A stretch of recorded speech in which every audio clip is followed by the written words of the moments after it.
ఉజ్జియా గారు ఎన్ని సంవత్సరాలకి సింహాసనం ఎక్కారు? 16 సంవత్సరాలు. ఎన్ని సంవత్సరాలు చేస్తారు? 52 సంవత్సరాలు. మంచిగా చేశారంటారా? ముందే ప్రారంభం ఎలా ఉంది?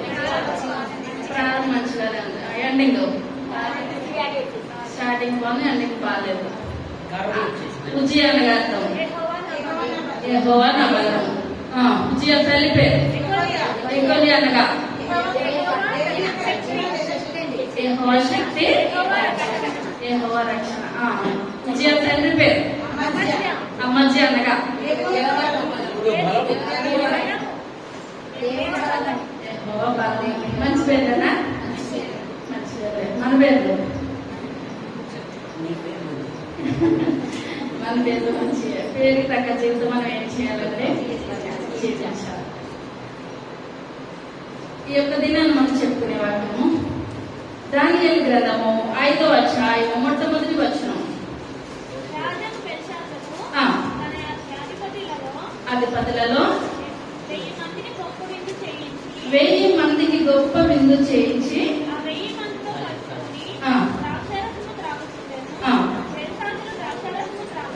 త్రాగుచుండగా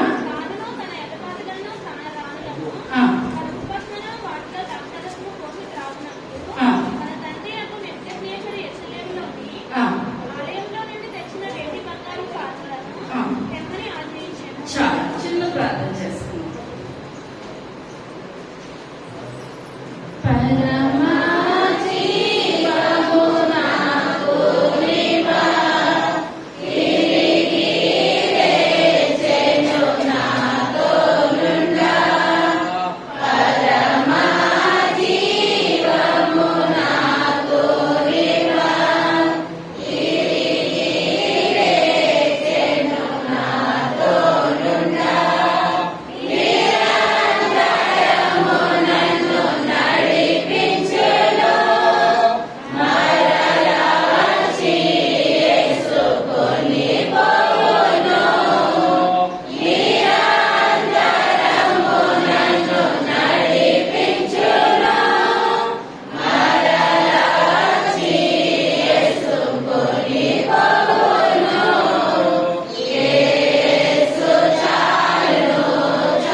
అయ్యా ఈ యొక్క దినాన్ని ప్రభావ నాయన మీ యొక్క నాయన సన్నిధిలో తండ్రి ఆదివారం దినాన్ని బాబు మీ యొక్క వాక్యం చెప్పుచుండగా నన్ను మరుగుపరచండి ఆయన. అయ్యా చెప్పగలిగే శక్తిని నాకు దయచేయండి. అయ్యా వినగలిగే శక్తిని బిడ్డలందరికీ దయచేయండి తండ్రి. వాక్యంలోను ప్రార్థనలు ఆయన నా బిడ్డలు ఎంతో శ్రద్ధ కలిగి ఉన్నారు. ఆయన శ్రద్ధ గలవాడ ఐశ్వర్యవంతులకు నన్ను మీరు మాట్లాడుతున్నారు తండ్రి. అయ్యా ప్రతిదీ నాయన ఇష్టంతో నాయన మీ యొక్క సన్నిధానానికి వస్తున్నారు తండ్రి. అయ్యా నాయన భక్తులైన మరి ఎదురుగా పెందలు కూడా మీ యొక్క సన్నిధానానికి వచ్చిందో ప్రభా. నా బిడ్డలు నాయన పెందలు కూడా నేను మీ యొక్క సన్నిధానానికి వస్తున్నాను ప్రభావ. ఒక్కసారి మీరు దీవించండి నాయన, ఆశీర్వదించమని అడుగుచున్నాను తండ్రి. అయ్యా పరుగు పందంలో మీరు గెలిపించమని అడుగుచున్నాను తండ్రి. అయ్యా గెలిపించగలిగిన శక్తి కలిగిన దేవుడు బాబు. అయ్యా మేము గెలవడానికి ఆయన పరలోకం నుంచి లోకంలో మా కొరకు వచ్చారు ప్రభా. మా కొరకు ప్రాణం పెట్టి తిరిగి లేచిన దేవా మీకు వందనాలు చెల్లించుకుంటున్నాను తండ్రి. అటువంటి గొప్ప దేవుని పాదాల చెంత మేము ఉన్నాం ప్రభా.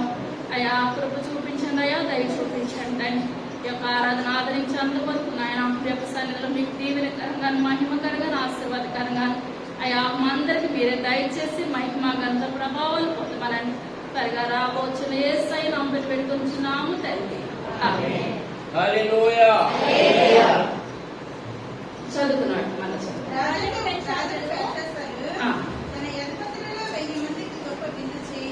చేయించి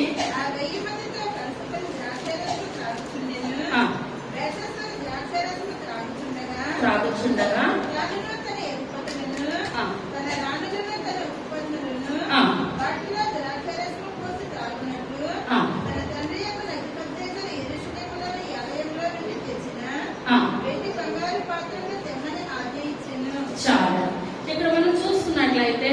దేవుని చిత్తం లేకుండా ఏది కూడా ఈ లోకంలోనూ ఏమాత్రం కూడా జరగదు. ఇప్పుడు ఆ దేవాది దేవుడు ఇశ్రాయేల్ ప్రజలను ఏమన్నాడంటే, ఎంత చెప్పినా ఇశ్రాయేల్ ప్రజలు మాట వినక వాళ్ళను దేవుడు ఏం చేశాడు, బబులోనికి అప్పగించేసాడు. చెప్తున్నాడు దేవుడు, ఎంత చెప్పినా సరే భక్తులు నిర్వేగా కన్నీరు కాస్తున్నారు. హబక్కూకు చాలా మంది ప్రవక్తలను పంపించారు. ఎంత పంపించినా సరే ఏం చేస్తున్నారు, ఏ మాత్రం కూడా మాట వినట్లేదు. మన బిడ్డలు చెప్తాం మాట వినకపోతే దెబ్బేస్తాం. ఎందువల్లంటే దాని ద్వారా అయినా పిల్లలు మాట ఏదైనా మాట వినాలని ఎంత చెప్పినా ఆ ఇశ్రాయేల్ ప్రజలు మాట వినకపోయేటప్పటికి ఇశ్రాయేల్ ప్రజలు దేవుడు ఏం చేస్తాడంటే నెబుకద్నెజరు చేతికి అప్పగించేసాడు. ఎన్ని సంవత్సరాలు? 70 సంవత్సరాలు. Life long అప్పగించలేదు. 70 సంవత్సరాల తర్వాత మళ్ళీ ఎక్కడికి వచ్చేస్తారు, మళ్ళీ యెరూషలేంకి వచ్చేస్తారు అనమాట. యెరూషలేం నెబుకద్నెజరు ఏం చేస్తారంటే, ఇప్పుడు యెరూషలేం వెళ్ళి అక్కడున్న జనాలు యెరూషలేం దేవాలయాన్ని పడగొట్టేసి చిన్న భిన్నాలు చేసేసి అక్కడున్న మందిరంలో ఉన్న ఆ ఉపకరణాలు ఎప్పుడు ఏం చేస్తాడండి, పట్టుకొని వచ్చేస్తాడు. అక్కడ ఇశ్రాయేల్ ప్రజల్ని పట్టుకొని వచ్చేసాడు. అక్కడున్న మందిరంలో ఉన్న ఉపకరణాలన్నీ కూడా పట్టుకొని వచ్చేసి ఆ పట్టుకొచ్చిన పాత్రలు ఇప్పుడు ఏం చేస్తాడంటే తన యొక్క దేవతల మందిరంలో ఏం చేస్తాడండి, వాటిని పెట్టాడు. వాటిని పెట్టిన తర్వాత ఇప్పుడు నెబుకద్నెజరుకి కుమార్తెలు ఉన్నారు, ఒక కుమారుడు ఉన్నాడు అనమాట. ఎవరెవరు ఉన్నారండి? కుమార్తెలు ఉన్నారు, కుమారుడు ఉన్నాడు. ఇప్పుడు మనం చాలా సార్లు చెప్పుకున్నాము, ఆ యొక్క నెబుకద్నెజరుకి ఇప్పుడు కళ వస్తుంది. కళ వచ్చినప్పుడు ఇప్పుడు తల ఎవరండి? తల అంటే తల బంగారము. బంగారం ఇప్పుడు ఎవరికి సూచన? నెబుకద్నెజరుకు సూచన. తర్వాత వెండి. వెండి ఇప్పుడు ఎవరికి సూచన అండి? మాదియా, పారసిక. ఇప్పుడు ఈ రెండింటి గురించి మనం చెప్పుకున్నాము. తర్వాత మూడోదిగా ఇత్తడి వస్తుంది. ఇత్తడు అలెగ్జాండర్. నాలుగవదిగా రోమా పరిపాలన దేవుడి లోకంలోనికి వస్తారు. తర్వాత చివరిగా చూసుకున్నట్లయితే ఇనుము మట్టి కలిసిపోతుంది. అది 10 రాజులు. ఈ వాక్యం చాలా సార్లు చెప్పుకున్నాం. ఇప్పుడు మనం చెప్పుకునేది ఏంటంటే, ఫస్ట్ బంగారము, రెండోది వెండి. ఫస్ట్ది నెబుకద్నెజరు గురించి, తర్వాత మాదియా, పారసీకుల గురించి మనం చెప్పుకున్నాం. ఇప్పుడు మొట్టమొదటిగా నెబుకద్నెజరు చేతికి ఎవరిని అప్పగించేస్తాడండి దేవుడు? ఇశ్రాయేల్ ప్రజలు వచ్చి వాళ్ళు ఎవరికి వాళ్ళు వచ్చారు. నెబుకద్నెజరు రాజు అయితే మందిరంలో ఉన్న పాత్రను పట్టుకొని వచ్చి వాళ్ళ యొక్క దేవతల గుడిలో ఆ పాత్రను పెట్టారనమాట. ఇప్పుడు నెబుకద్నెజరు కుమారుడు పేరు ఏంటంటే ఎవిల్మెరోదు. ఏం పేరండి? ఎవిల్మెరోదు. ఎవరి పేరు? నెబుకద్నెజరు యొక్క కుమారుడి పేరు ఎవిల్మెరోదు. ఇప్పుడు నెబుకద్నెజరు రాజు చనిపోయిన తర్వాత ఎవరు వచ్చారు పరిపాలనలోకి? ఎవిల్మెరోదు వచ్చాడు. ఎవిల్మెరోదు వచ్చి అతను ఎన్ని సంవత్సరాలు పరిపాలన చేశాడంటే 2 సంవత్సరాలు పరిపాలన చేశాడు. ఎన్ని సంవత్సరాలండి? 2 సంవత్సరాలు. 2 సంవత్సరాలు పరిపాలన చేసేటప్పటికి ఆ ఇంట్లో ఉన్న పెద్దలకి బాధ అనిపించింది. ఆ యొక్క స్వార్థం ఎవరికి వచ్చేసింది? తన తల్లి తన కొడుకు ఇచ్చేసేసారు. కూతుర్ని కాబట్టి పక్కన పెట్టేసారు. మరి కూతురికి ఇస్తారా, కొడుకు ఇస్తారా? కొడుకే ఇస్తారు. కానీ ఇప్పుడు అతనికి బాధ అనిపించి ఆ రాజు చచ్చిపోతా తన కొడుకు ఇచ్చేస్తాడని అనుకొని ఇప్పుడు తన కొడుకు ఇప్పుడు ఏం చేస్తాడంటే పెద్దలుడు చంపేస్తాడు అనమాట. అతని పేరు ఏం పేరంటే నెబుకద్నెజర్. ఏం పేరండి? నెబుకద్నెజర్. ఇప్పుడు అతను ఏం చేస్తాడంటే తన కుమారుడు 2 సంవత్సరాలు పరిపాలన చేస్తాడు. 2 సంవత్సరాలు పరిపాలన చేస్తుంది. అతను చంపేసి నెబుకద్నెజర్ ఇప్పుడు ఏం చేస్తాడండి పరిపాలనలోకి వచ్చేస్తాడు. అతను ఎన్ని సంవత్సరాలు చేస్తాడంటే 3 సంవత్సరాలు చేస్తాడు. ఎన్ని సంవత్సరాలు చేస్తాడండి? 3 సంవత్సరాలు పరిపాలన చేస్తాడు. పరిపాలన చేసేటప్పటికి ఇప్పుడు పెద్దలు కొడుకు స్థానాన్ని తీసేసుకున్నప్పుడు రెండో అల్లుడికి ఏమనిపిస్తుంది? అయ్యో తను చాలా తప్పు చేస్తాడు, నేను తప్పు చేయను అని అనుకునే వాళ్ళు ఉన్నారా? అతను చేయగలేంది మనసు ఏమనిపిస్తుందండి? అతను చేయగలేంది నేను చేస్తే ఏమైంది కానీ చేయొచ్చా? ఏమాత్రం కూడా చేయకూడదు. ఏంటి కూడా మనకు శాశ్వతం కాదు. మనం కన్ను వెళ్ళిన చోటకి ఏం వెళ్ళకూడదండి? మనసు వెళ్ళకూడదు. మనసు వెళ్ళిన చోటకి మనిషి వెళ్ళకూడదు. ఈ 3 కూడా మనం చేయకూడదు. ఏం చేయకూడదండి? కన్ను వెళ్ళిన చోటకి మనసు వెళ్ళకూడదు. మనసు వెళ్ళిన చోటకి మనిషి వెళ్ళకూడదు. ఈ 3 వెళ్ళిన తర్వాత 3 వెళ్ళిపోయి అంటే మనం ఎవరికి సాధన అయిపోతామో అపోకి సాతానికి బానిస అయిపోతాం అనమాట. అప్పుడు మనలో తప్పు అన్నది తెలియదు. అతను చేసింది తప్పు కానప్పుడు నేను చేసింది తప్పండి. మన మనసు అనిపిస్తుంది అతను గడ్డి తింటే నువ్వు గడ్డి తినాలా అని, కానీ అనిపిస్తుంది అతను తినగలేదు, ఏం తింటాం, టేస్ట్ ఎలా ఉంటుందో చూద్దాం అనిపిస్తుంది. ఇప్పుడు చిన్నాళ్ళు ఇప్పుడు ఏం చేస్తారంటే పెద్దలను చంపేసేసి నెబో లీడర్ అనమాట. చిన్నాళ్ళు ఎవరండి? Nebo leader. ఇప్పుడు ఇతను ఏం చేస్తాడంటే తన యొక్క తోడల్లుడిని నెల్లిక్లాజర్ని చంపేసేసి ఇప్పుడు ఇతను ఏం చేశాడు, పదవి ఎక్కేసేస్తాడు. ఇప్పుడు అతనేమో 3 సంవత్సరాలు పరిపాలన చేస్తాడు పెద్దలు. ఇప్పుడు తన తర్వాత ఇప్పుడు ఏం చేస్తాడు, అతను చంపేసి చిన్నలను పరిపాలనకు వచ్చాడు. కొడుకు ఎన్ని సంవత్సరాలు చేస్తాడండి? కొడుకు 2 సంవత్సరాలు చేశాడు. పెద్దల్లుడు చంపేసేసి ఇప్పుడు ఎవరు వచ్చేసారు? పెద్దల్లుడు వచ్చేసాడు. పెద్దల్లుడు 3 సంవత్సరాలు పరిపాలన చేస్తాడు. 3 సంవత్సరాలు పరిపాలన చేశాక పెద్దల్లుడు చంపేసి చిన్నల్లుడు సెట్ అయిపోయాడు అనమాట. ఏంటంటే రాజులు ఎప్పుడు కూడా ఏం ఉంచరు, శేషం ఉంచరు. ఎందువల్లంటే చిన్న మనిషిని కూడా వాళ్ళు ఏం చేస్తారు, నమ్మరు అనమాట. ఎందువల్లనంటే ఇప్పుడు చిన్న పామే రేపన్న రోజు నాడు పెద్దదైపోతుందని. ఇప్పుడు ఇతనికి ఏమి లేదని శేషం ఏమాత్రం కూడా లేదు. మనం అనుకుంటాం ఈ లోకంలో శేషం లేదని అనుకుని దేవుడు ఏం చేస్తాడండి, త్రాసులో వేసి తూచేస్తాడనమాట. ఏ మాత్రం కూడా తేడా లేదు. ఆజ్ఞలన్నా రాళ్ళు వేసి తూచినప్పుడు సౌలు రాజు తేలిపోయాడు, అహబరాజు తేలి కూలిపోయాడు. మన జీవితం మన బ్రతుకు ఆయన చేతిలో ఉన్నది. ప్రభా నేను తేలుతున్నానా తోలుతున్నానా? మనం తేలొద్దు తోలొద్దు. సరి అయిన విధానంగా మనం జీవించినట్లయితే నిత్యము కూడా మన బిడ్డలు తరతరాలు ఎక్కడుంటారండి? అబ్రహాం కుడి పార్శ్వాన లాజరు ఎలాగైతే కూర్చున్నాడో మన జీవితం మన బ్రతుకు కూడా ఆ విధంగా కూర్చుంటారు. ఇప్పుడు ఇతను అనుకున్నాడు, ఇప్పుడు ఇతనికి లాజరుకి ఇంకా చంపడాలు చేయడానికి లేవు, ఇంకంతా కూడా హతమైపోయారు. హతమైపోయిన తర్వాత ఇతను పరిపాలన చేస్తుండగా ఇతను చనిపోయినప్పుడు ఇతని ఒక కుమారుడు ఎవరి పేరండి? బెల్షస్సర్ అనమాట. ఇప్పుడు అనుకున్నాడు ఇది మాకు శేషం ఏమీ లేదు. ఇప్పుడు నెల్లిక్లాజరు యొక్క కుమారుడు ఎవరి పేరు? బెల్షస్సర్. బెల్షస్సర్ ఇప్పుడు ఏం చేస్తున్నాడు, రాజ్యాన్ని ఎక్కేస్తాడు అనమాట. పట్టాభిషక్తుడు అయిపోయాడు. పట్టాభిషక్తుడు అయిపోయి ఇప్పుడు ఈ చరిత్ర అంతా కూడా మనకే తెలుస్తుందంటే బెల్షస్సర్కి తెలియదంటారా? ఈ చరిత్ర బెల్షస్సర్కి తెలియదంటారా? ఎప్పుడు కూడా రాజులు పరిపాలనకు ఎక్కినప్పుడు మంచి వాళ్ళు ఎలా ఉంటారు, చెడ్డ వాళ్ళు ఎలా ఉంటారు అంతా కూడా ఒక చరిత్ర అన్నది వాళ్ళకి వచ్చేస్తుంది, హిస్టరీ వచ్చేస్తుంది.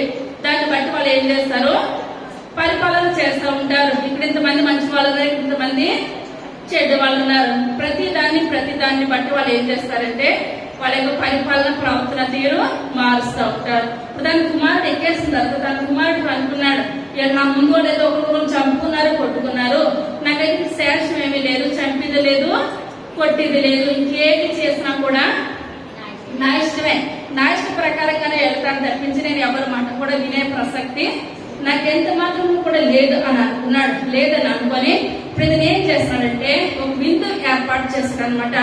ఆ యొక్క విందు ఏర్పాటు చేసి ఆ విందులో ఎంతమంది ఉన్నారండి? 1000 మంది. 1000 మందికి ఇప్పుడు అక్కడ ఏం చేస్తున్నాడు, గొప్ప విందు అనమాట.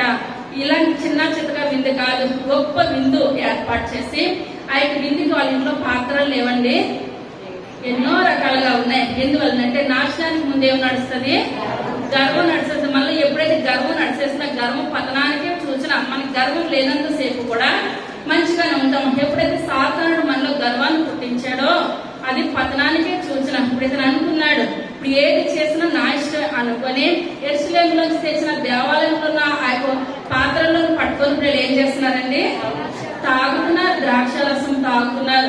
ద్రాక్షరసం తాగడమే తప్పు అనుకుంటే లెమూయేలు చెప్తుంది తన కుమారుడితో ఏమని, లెమూయేలు ద్రాక్షరసం త్రాగుట రాజులకు మంచిది కాదు, తగని పని. ఎందువల్లంటే ఏది ఏ తప్పు నిర్ణయం తీసేసుకుంటారో పరిపాలనలో అనుకొని తన తల్లి బోధిస్తుంది అనమాట. లెమూయేలు ద్రాక్షరసం ఏమాత్రం కూడా తాగొద్దు తన కుమారుడికి బోధిస్తున్నది అనమాట. ఇక్కడ కూడా చూస్తున్నట్లయితే ఇప్పుడు ఇతను అక్కడ తాగడమే తప్పు అని అనుకుంటే ఇక్కడ ఆ స్త్రీలు ఉన్నారు, పురుషులు ఉన్నారు, అందరూ ఉన్నారు. తన స్తోమకు తగ్గట్టు గొప్ప విందును చేయిస్తున్నాడు. ఆ విందు చేయించి తాగుతా కూర్చుంటున్నాడు అనమాట. తర్వాత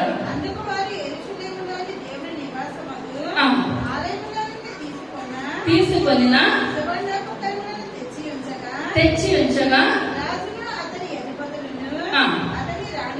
రాణులను ఉపపత్నులను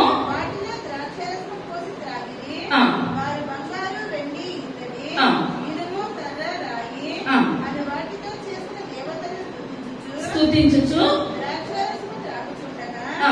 ఆ గడియలోనే మానవ హస్తపు వేళ్ళు కనబడి ఆ. దీపము దగ్గర రాజు యొక్క నగరి గోడ పూత మీద ఆ. ఏదో యొక్క ప్రాంత వ్రాయించినట్టు నేను ఆ. రాజు ఆ హస్తపు ప్రాయము చూడగా ఆ. అతని ముఖము వికారమాయను. చాలండి.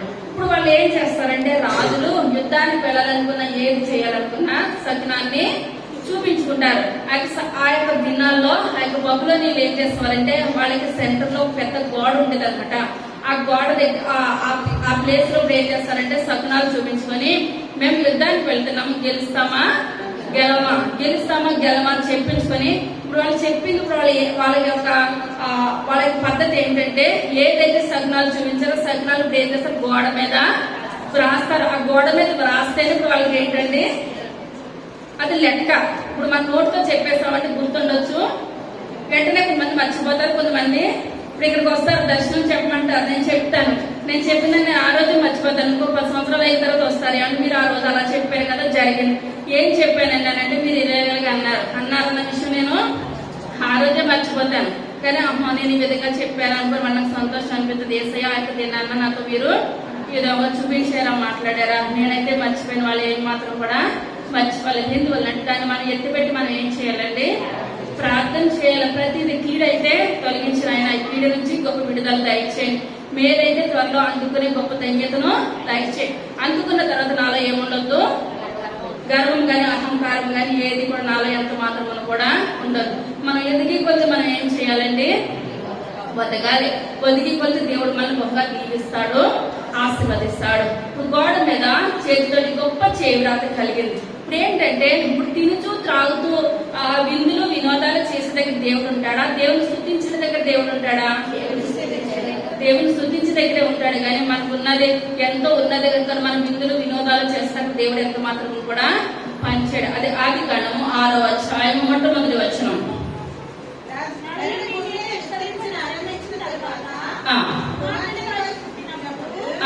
దేవుని కుమారుడు నరుల కుమార్తెను చెప్పని వారిని చూసి వారందరూ తమకు మనసు వచ్చిన స్త్రీలను వివాహం చేసుకుని అప్పుడు యెహోవా నా ఆత్మ నరులతో ఎల్లప్పుడూ వాదించదు, వారి తమ అక్రమ విషయంలో నరమాత్రులై ఉన్నారు.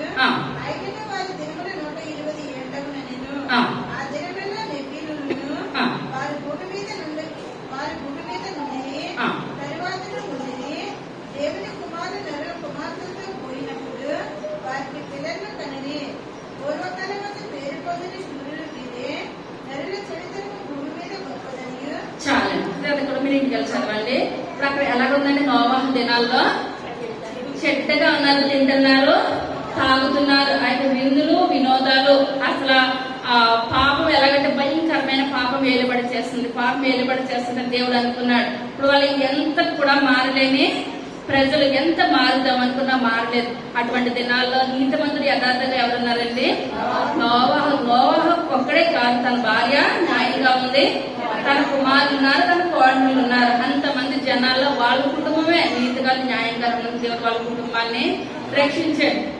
ఇప్పుడు మనం చూసుకున్నట్లయితే అక్కడ దేవుడి యొక్క ఉగ్రత బహు భయంకరంగా వచ్చేసింది. ఇక్కడ కూడా దేవుడు ఎంత అనుకుందామన్నా ఎంత ఆపుకుందాం అనుకున్నా ఇక్కడ బెల్షస్సర్ ఏం చేస్తున్నాడండి? తినడం తాగడం అనుకుంటున్నాడు. ధనవంతుడు కూడా అనుకుంటున్నాడు నా ప్రాణమా తినుము తాగుము సుఖించుము. ఎన్ని సంవత్సరాల్లో మేము తిన్నా కరగలేని ఆస్తి మాకున్నది. ఎందువల్ల కొంతమంది ఆస్తిని బట్టి గర్వపడతారు, కొంతమంది అందాన్ని బట్టి గర్వపడతారు, కొంతమంది ఏదున్నా సరే. ఇప్పుడు ఏంటండి మనం ఏది పట్టుకెళ్ళడానికి ఏది కూడా మనకి రాదు. సరైన వస్త్రం కూడా మనకి వేస్తారో ఏదో కూడా అర్థం కాలేని పరిస్థితి. కానీ మనం జీవించినంత కాలం కూడా నాయన నాకు ఈ స్థితిని ఇచ్చావయ్యా మీకు వందనాలు. మనం ఎంత స్థుతులు చెల్లించినా ఆయన చేసిన ఉపకారాలు మన దేనికి కూడా ఆయన మనం మర్చిపోలేము. ఇక్కడ ఎంతసేపు చూసినా నెబ్బెత్తైతే దేవుడిని తెలుసా వాళ్ళ తాతయ్యకి నెబ్బెత్తేసరికి తెలుసు. ఎందువల్లనంటే తన కళ వచ్చినప్పుడు కళ భావాన్ని ఎవరు చెప్పారు? దానియేలు చెప్పాడు. అప్పుడు దానియేలు చాలా మెచ్చుకున్నాడు, మంచి స్థానాన్ని ఇచ్చాడు. దానియేలు ఏదంటే అదే ఆలకించాడు. అందుకే నేను నెబుకద్నెజరు దేనికి చూసినాను? బంగారానికి సూచన. అప్పుడు దానియేలు అన్నాడు, అయ్యా మీరున్నంత సేపే యొక్క రాజ్యం ఉంటది, తర్వాత నీ మనవడు వస్తాడు, ఆయన వెళ్ళి మాదియా పార్సేగా ఎప్పుడైతే వచ్చాడో ఏమైపోతుంది? రాజ్యం ఇంకొక చేతిలోనికి వెళ్ళిపోతుంది. ఎందువల్ల ఇతను తప్పు చేసిన, గర్వపడిన, గట్టి గర్పించిన సరే ఇతరులో ఏమున్నది? పశ్చాత్తాపం అన్నది ఉన్నది. మన మానవ ఎత్తిన మనలో మనకి ఏముండాలండి? పశ్చాత్తాపం లేకపోతే మనం జీవించిన ఒకటే, జీవించకపోయినా ఒకటే. మళ్ళీ దాని గ్రంథానికి వచ్చేద్దాం. మనస్సునందు కలవరపడగా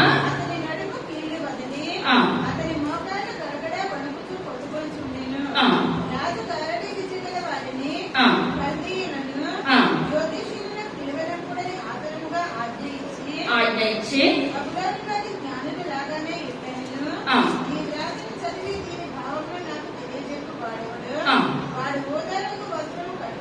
ఊదారంగు వస్త్రము కట్టుకొని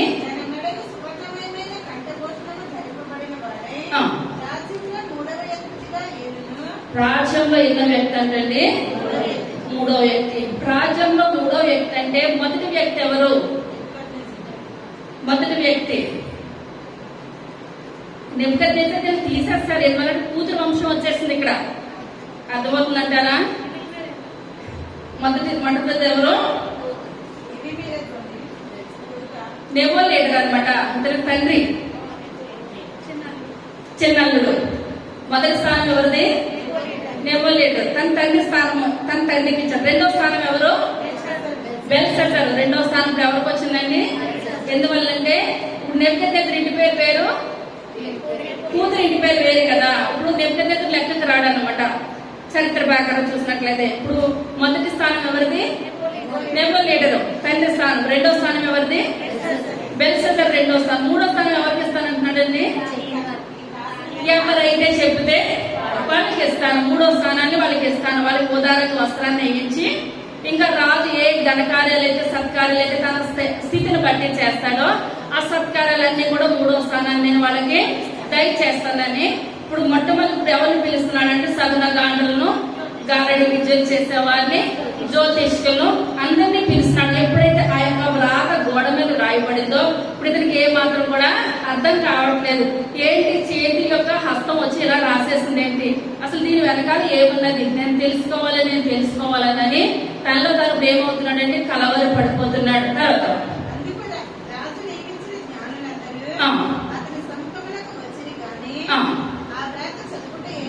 ఆ వ్రాత చదువుట అయినను కాకపోయాను. మిగులు భయాక్రాంతుడై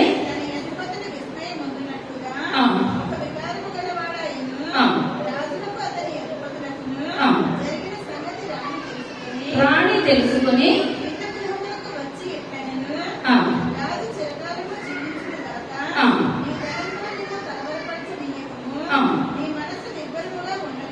ఉండనేమో చాలా. ఇప్పుడు ఈ యొక్క రాణి అంటే ఎవరండి? నెబుకద్నెజరు. దేవనామానికి వందనాలు. చరిత్ర ఏమని చెప్తుందంటే నెబుకద్నెజరు భార్య అయినా అయి ఉండొచ్చు, నెబుకద్నెజరు యొక్క కూతురు అయినా అయి ఉండొచ్చు. వీళ్ళకి ఎవరి గురించి తెలుసు? దానియేలు గురించి తెలుసు. కానీ ఇప్పుడు బెల్షస్సరు ఎవరి గురించి తెలుసుకోవడానికి ఇష్టపడతలేదండి. దానియేలు అన్న దేవుడు మాటలన్నా ఏ మాత్రం కూడా తెలుసుకోవడానికి ఎంత మాత్రం కూడా ఇష్టపడతలేదు. ఇప్పుడు అక్కడ చెప్పేవాళ్ళు, అక్కడ మంత్రజ్ఞానులు ఎవరైనా మంత్రజ్ఞులు చెప్పినట్లయితే దానియేలు ఆ స్థానాన్ని కూడా ఏమాత్రం కూడా ఎప్పుడు వాళ్ళందరికీ ముందు వాళ్ళందరినీ పిలుస్తాడు. వాళ్ళందరూ కూడా చెప్పడానికి ఏమాత్రం కూడా మాకు ఈ మాట ఎందువల్లంటే వాళ్ళు మాట్లాడేది కల్దీయుల భాష.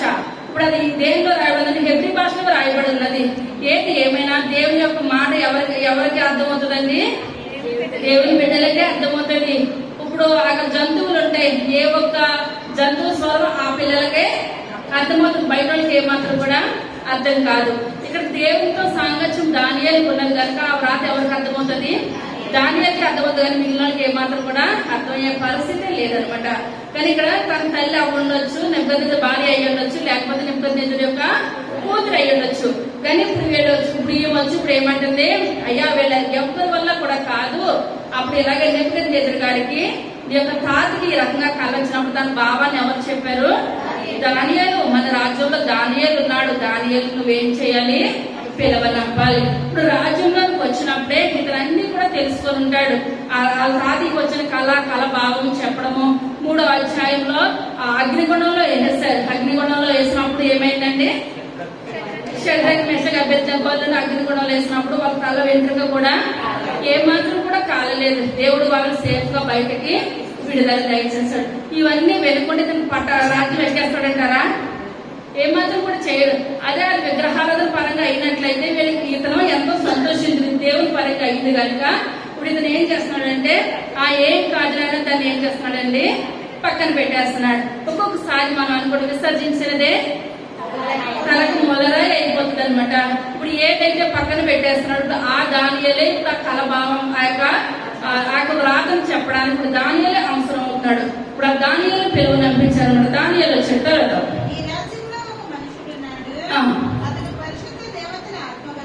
ఆత్మ గలవాడు,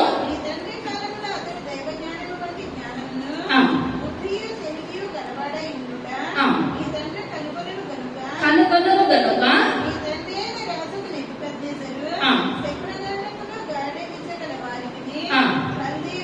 కల్దీలకును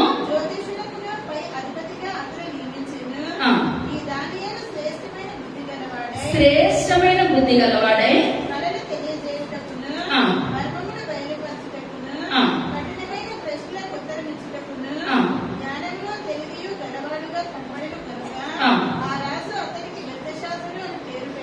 ఏం పేరు పెట్టారంటండి, బెల్తెషాజర్ పేరు కూడా మార్చేస్తాడు అనమాట. ఇటువంటి మనుషుడు మనకున్నాడు అని చెప్తుంది అనమాట యొక్క రాణి. అంటారా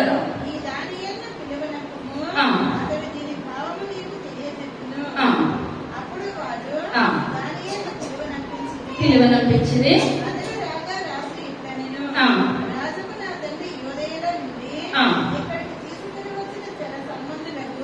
ఇప్పుడు ఏమంటాడండి, ఇప్పుడు తన తండ్రి పరిపాలన చేస్తున్నప్పుడు దానియేలు మంచి పేరుతో పిలిచేవాడు అనమాట నెబుకద్నెజరు. ఇప్పుడు మన పిల్లలకి ఇప్పుడు స్కూల్లో సర్టిఫికెట్ లో ఒక పేరు ఉంటుంది, ఇందులో ఒక పేరు ఉంటుంది. ఇప్పుడు మనమే పెట్టాం ఆ పేరు, కానీ మాకు మైండ్ లోనే కూర్చోదు. ఎందువల్లంటే మనం చిన్నప్పటి నుంచి కూడా ముద్దు పేరుకి పిలుచుకుంటాం, ఆ పేరే జీవితకాలం మనం పిలుచుకుంటాం, కానీ అది ఇష్టం పేరు మనం ఏమాత్రం కూడా పిలుచుకోము. ఇప్పుడు నెబుకద్నెజరు కళా భావం అన్ని చెప్పినందుకు దానియేలు మంచిగా పిలుస్తున్నాడు. ఎప్పుడు దానియేలు కనపడినా దేవతల ఆత్మ కలిగిన బెల్షజరు ఒక మనిషి, అసలు దేవతల్లోనే నువ్వు గొప్పవాడు, నువ్వు చాలా మంచివాడు, దేవతల్లోనే నీవు అటువంటి వాడు ఎవరు కూడా ఉండడు. దానియేలు అనేవాడు దేవతల ఆత్మ గల మనిషి అని పిలుచుకున్నాడు, ముద్దుగా పిలుస్తున్నాడు. అతను వస్తే మనకు నచ్చిన వాళ్ళు వచ్చారనుకోండి, మనం అనుకుంటాం దేవుడి తర్వాత స్థానం వాళ్ళకి ఇస్తాం. ఎందువల్లంటే వాళ్ళు అంతగా మనము ప్రేమిస్తాం. అదే మనకి ఇష్టం లేని వాళ్ళు వచ్చారంటే టప టప టప టప గిన్నెలు ఎగురుతాయి, అవి ఎగురుతాయి. మనం అయితే మన సంఘం అటువంటిది కాదు. కానీ ఎందువల్లంటే ఇక్కడ ఇప్పుడు అతను నెబుకద్నెజరు ఎలా పిలుచుకుంటున్నాడండి దానియేలుని, దేవతల ఆత్మగల ఒక మనిషి, దేవతలతో సమానంగా పిలుచుకుంటున్నాడు. ఇప్పుడు ఈ బెల్షజరు ఇప్పుడు దానియేలు ఏమంటాడు, చదువు బదులు చదువుకుందాం.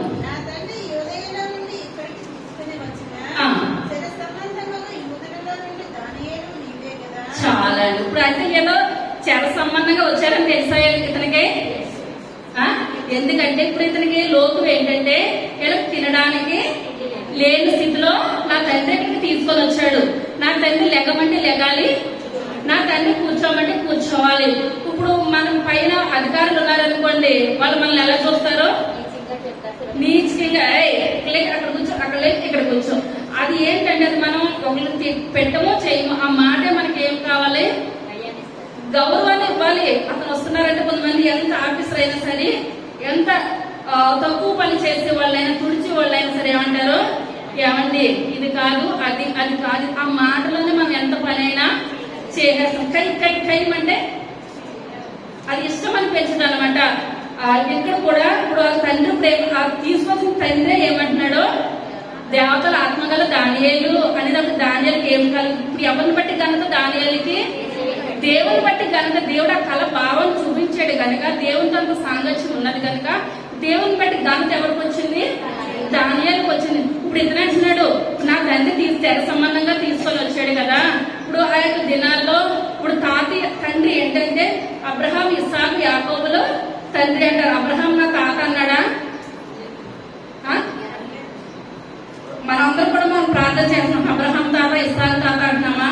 వాళ్ళకి తండ్రి అయితే మనకి తండ్రియే. అబ్రహాము తండ్రి, ఇస్సాకు తండ్రి, యాకోబు తండ్రి, మనందరం కూడా తండ్రులమే. ఇప్పుడు ఇద్దరు కూడా తాతయ్య ఏమని పిలుస్తున్నాడు? తండ్రి. నా తండ్రి మిమ్మల్ని ఎలా తీసుకొని వచ్చాడు? చెర సంబంధంగా తీసుకొని వచ్చాడు. ఎందుకంటే మీరు ఏది లేని స్థితిలో నా తండ్రికి మీరు చెరపట్టు పడిపోయారు. ఆ చెర కొన్ని మిమ్మల్ని కుక్కలు ఈడ్చుకున్నట్టు ఈడ్చుకొని వచ్చాడు. ఈడ్చుకొని వచ్చి నా తండ్రి లెక్కమంటే లెగుస్తున్నారు, మీరు కూర్చోమంటే కూర్చుంటున్నారు. చెర సంబంధంగా వచ్చారు అంటే మీకు అంతకు మించి గౌరవిస్తున్నాడా ఇతను? ఏ మాత్రం కూడా గౌరవిస్తలేదు. ఎందువల్లంటే మీది ఊరు కాదు, మీది పల్లి కాదు అనేసి మరి ఇన్ని చెర సంబంధంగా తీసుకొని వచ్చాడని తెలుసున్నట్లయితే మరి ఇప్పుడు ఇతనికి షడ్రకు మేషకు అభ్యర్థుల అగ్నిగుండంలో వేసినప్పుడు మరి రక్షించాడు దేవుడు అని కూడా తెలవాలి కదండి. ఒకటి తెలిస్తే మిగిలిన తల్లి తెలవాలి. ఇప్పుడు ఇది తెలవలేదనుకోండి, అది 3వ అధ్యాయం మనకు తెలవలేదని అనుకోవచ్చు. మరి ఇప్పుడు 1వ అధ్యాయమే తెలిసిన వ్యక్తికి 3వ అధ్యాయం తెలవకుండా ఉంటదంటారా?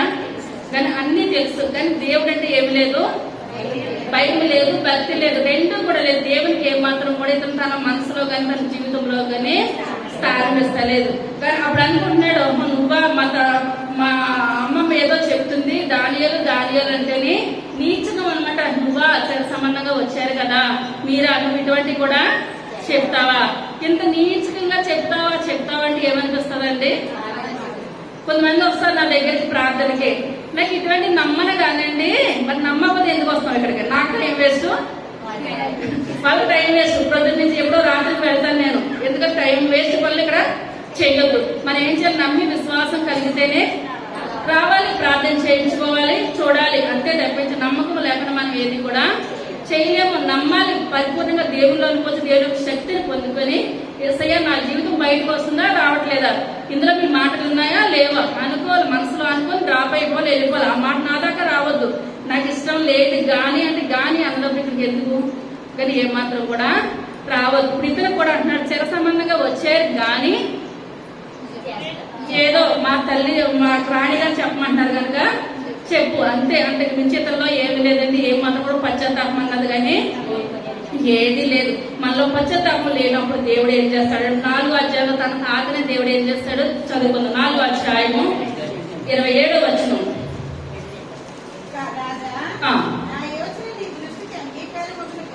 అంగీకారమగును గాక, పాపములు మాని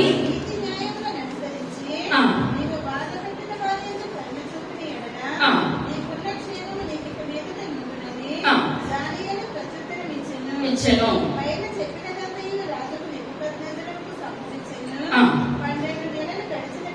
గడిచిన పిమ్మట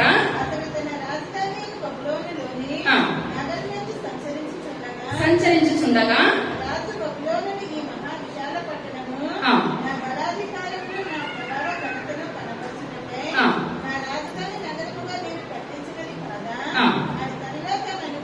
అనుకొనెను.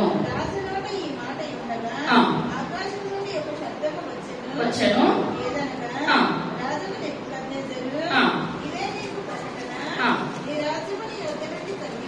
తొలగిపోయాను.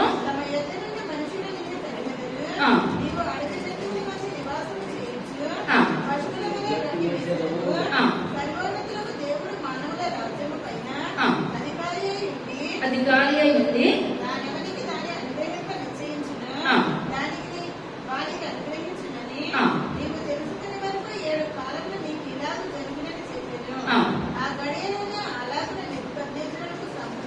సంభవించను.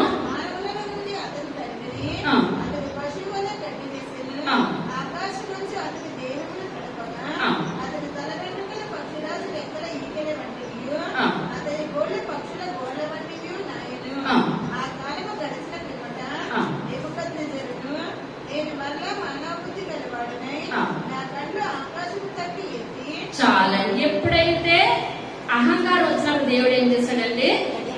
రాజే అందులో అహంకారం వచ్చేసి తన కోట ముందు నిల్చోాలనుకుంటున్నట్టు ఇదంతా కూడా నేను సంపాదించిందే, నన్ను మించి ఇక్కడ ఎవరు కూడా ఉండడానికి ఎంత మాత్రం కూడా వీలే లేదు. అంతకు ముందు చెప్పాడు కదా దానియాలు, ఎప్పుడైతే గర్వం వచ్చేస్తుందో మీరు పశువు వల్లే గడ్డి వేసేస్తారు అని చెప్పినప్పుడు ఇతరులో ఏమి రావద్దండి? గర్వం రావద్దు. కానీ 12 నెలలు మంచిగానే ఉన్నాడు. 12 నెలల తర్వాత ఇంకేది లేదు, ఒక సంవత్సరం అయిపోయింది కదా అని అనుకున్నాడు. అనుకొని తనలో తను గర్వపడినప్పుడు అతనికి పశువు హృదయం లాగా వెంట్రుకలు వచ్చేసి గోల్డ్ వచ్చేసి ఎక్కడికి వెళ్ళిపోయాడండి, అడవిలోకి వెళ్ళిపోయాడు. అడవిలోకి వెళ్ళిపోయి కొన్ని సంవత్సరాలు జీవించిన తర్వాత అప్పుడు అనుకున్నప్పుడు ఆకాశం వైపు కన్నెలెత్తి, యేసయ్యా నన్ను మీరు ఏం చేయాలి, కరుణించండి అయ్యా, రక్షించండి అని ఎప్పుడైతే తనలో పశ్చాత్తాపం కలిగిందో దేవుడు ఏం చేస్తాడు, మరలా మానవ స్వభావాన్ని దయచేసి మరలా రాజ్యంలో అడుగు పెట్టాడు. ఇప్పుడు ఇదంతా ఎవరికి తెలుసు, బెల్షస్సర్ తెలుసు.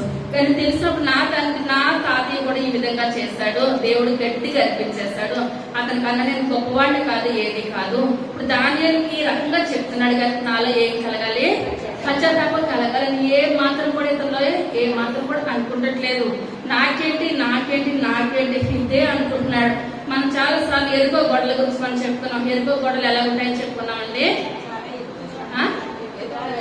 చాలా ఎత్తుగా బలంగా కూడా ఉంటాయి. ఒక స్కూల్లోనంట, సండే స్కూల్లో టీచర్ చెప్తుందంట, ఏమని, ఎరుకో గొడవలు ఎవరు పడగొట్టారు అని అంటే పిల్లలు అంటున్నారంట, నేను పడగొట్టలేదంటే నేను పడగొట్టలేదంటే నేను పడగొట్టలేదు. కానీ అది పిల్లలకి ఏం కలగట్లేదు, జ్ఞానం కలగట్లేదు. అది ఎవరు ప్రార్థన వల్ల పడగొట్టబడిందండి, యెహోషువ ప్రార్థన వల్ల. యెహోషువ ప్రార్థన వల్ల చెప్పడం మానేసి పిల్లలు అంటున్నారు, ఏమంటున్నారు, మేం పడలేదంటే మేము పడలేదంటే మేము పడలేదు అంటున్నారు. ఇక్కడ ఎరుకో గోడలే అంత బలంగా ఉంటే ఎరుకో గోడల కన్నా అంటే ఈ యొక్క బబులోను కూడా చాలా బలమైన గోడలు. ఎరుకో గోడలు పడగొట్టడానికే అంత యెహోషువ అంత ప్రార్థనను బట్టి దేవుడు గొప్ప కృప చూపించాడు. కానీ ఇక్కడ బెల్షస్సర్లో ప్రార్థన లేదు, ఏది కూడా లేదు. అంటే తన గర్వం అంతా ఏంటంటే మాకు బలమైన గోడలు ఉన్నాయి, బలమైన ప్రాకారాలు ఉన్నాయి, ఏ శత్రువు కూడా మమ్మల్ని ఏ మాత్రం కూడా లోనకి రాడు అన్నది ఒక గర్వం అనమాట. ఇప్పుడు ఆ యొక్క బబులోను గోడలు ఎలా ఉంటాయంటే, బబులోను గోడలు 60 మైళ్ళ పొడవు ఉంటదంటండి. ఎంత ఉంటది, 60 మైళ్ళ పొడవు ఉంటదంటండి. 300 అడుగుల ఎత్తు ఉంటదంట. ఎంత ఉంటదంటండి, 300 అడుగుల ఎత్తు, 80 అడుగుల వెడల్పు. వెడల్పు ఎంతండి, 80 అడుగుల వెడల్పు ఉంటది. తర్వాత చూసినట్లయితే 35 అడుగులు క్రిందకి సొరంగం తవ్వుతారంట. ఇప్పుడు ఎప్పుడు కూడా రాజులు ఒక దేశం మీద యుద్ధానికి రావాలనగా వాళ్ళు ఏం చేస్తారండి, సొరంగం తవ్వేసి వాళ్ళు చెప్ప పెట్టకుండా ఆ యొక్క రాజ్యంలో అడుగు పెట్టేస్తారు. దాని కింద నుంచి సొరంగం తవ్వడానికి కూడా లేకుండా ఏమున్నది, 35 అడుగుల సొరంగం కిందకి వేలు తవ్వేశారు. అహంకారం ఏంటంటే వాళ్ళ బబులోను చుట్టూరు కూడా యూఫ్రటీస్ నది ఉంటది. ఏ నది ఉంటది, యూఫ్రటీస్ నది. ఆ యూఫ్రటీస్ నది వెళుతూ ఉంటది. అందులో భయంకరమైన మొసళ్ళు ఉంటాయి. ఆ యొక్క ఎవరు కూడా మొసలు ఉన్న దగ్గర మనం ఆడుకుంటామా, భయపడతాం. కానీ ఇదంతా కూడా గర్వం ఏంటంటే, బెల్షస్సర్ కూడా గర్వం ఏంటంటే కింద పొడుగుంది వెడల్పుంది, కింద కూడా మేము స్వరంగాన్ని తప్పించేసాం, శత్రువు ఎవరు కూడా రారు. అయితే మన చుట్టూరు కూడా ఇప్పుడు ఏ నది ఉన్నది, యూఫ్రటీస్ నది ఉన్నది. యూఫ్రటీస్ నదిలో భయంకరమైన మొసళ్ళు ఉన్నాయి. ఆ యొక్క మొసళ్ళ దగ్గర నుంచి మమ్మల్ని ఎదుర్కొనడానికి ఏ మనుషుడు కూడా సరిపడు అన్నది ఒక గర్వం ఎక్కువ ఉన్నది. కానీ ఈ రకంగా గర్వపడుతున్న సమయంలో కానీ తన నిమిషం కూడా ఏం తెలుసుకోవాలండి, తన తాతయ్య నెమ్మది గడ్డి గరిసేస్తాడు, నన్ను కూడా దేవుడు ఏం చేస్తాడో గడ్డి గరిపించేస్తాడు. యేసయ్య ఆ స్థితి నుంచి నన్ను ఏం చేయాలి, బయట విడుదల దయచేయాలని అనుకోవాలి. కానీ దేవుని తలుచుకుంటాం కానీ ఏది కూడా లేదు.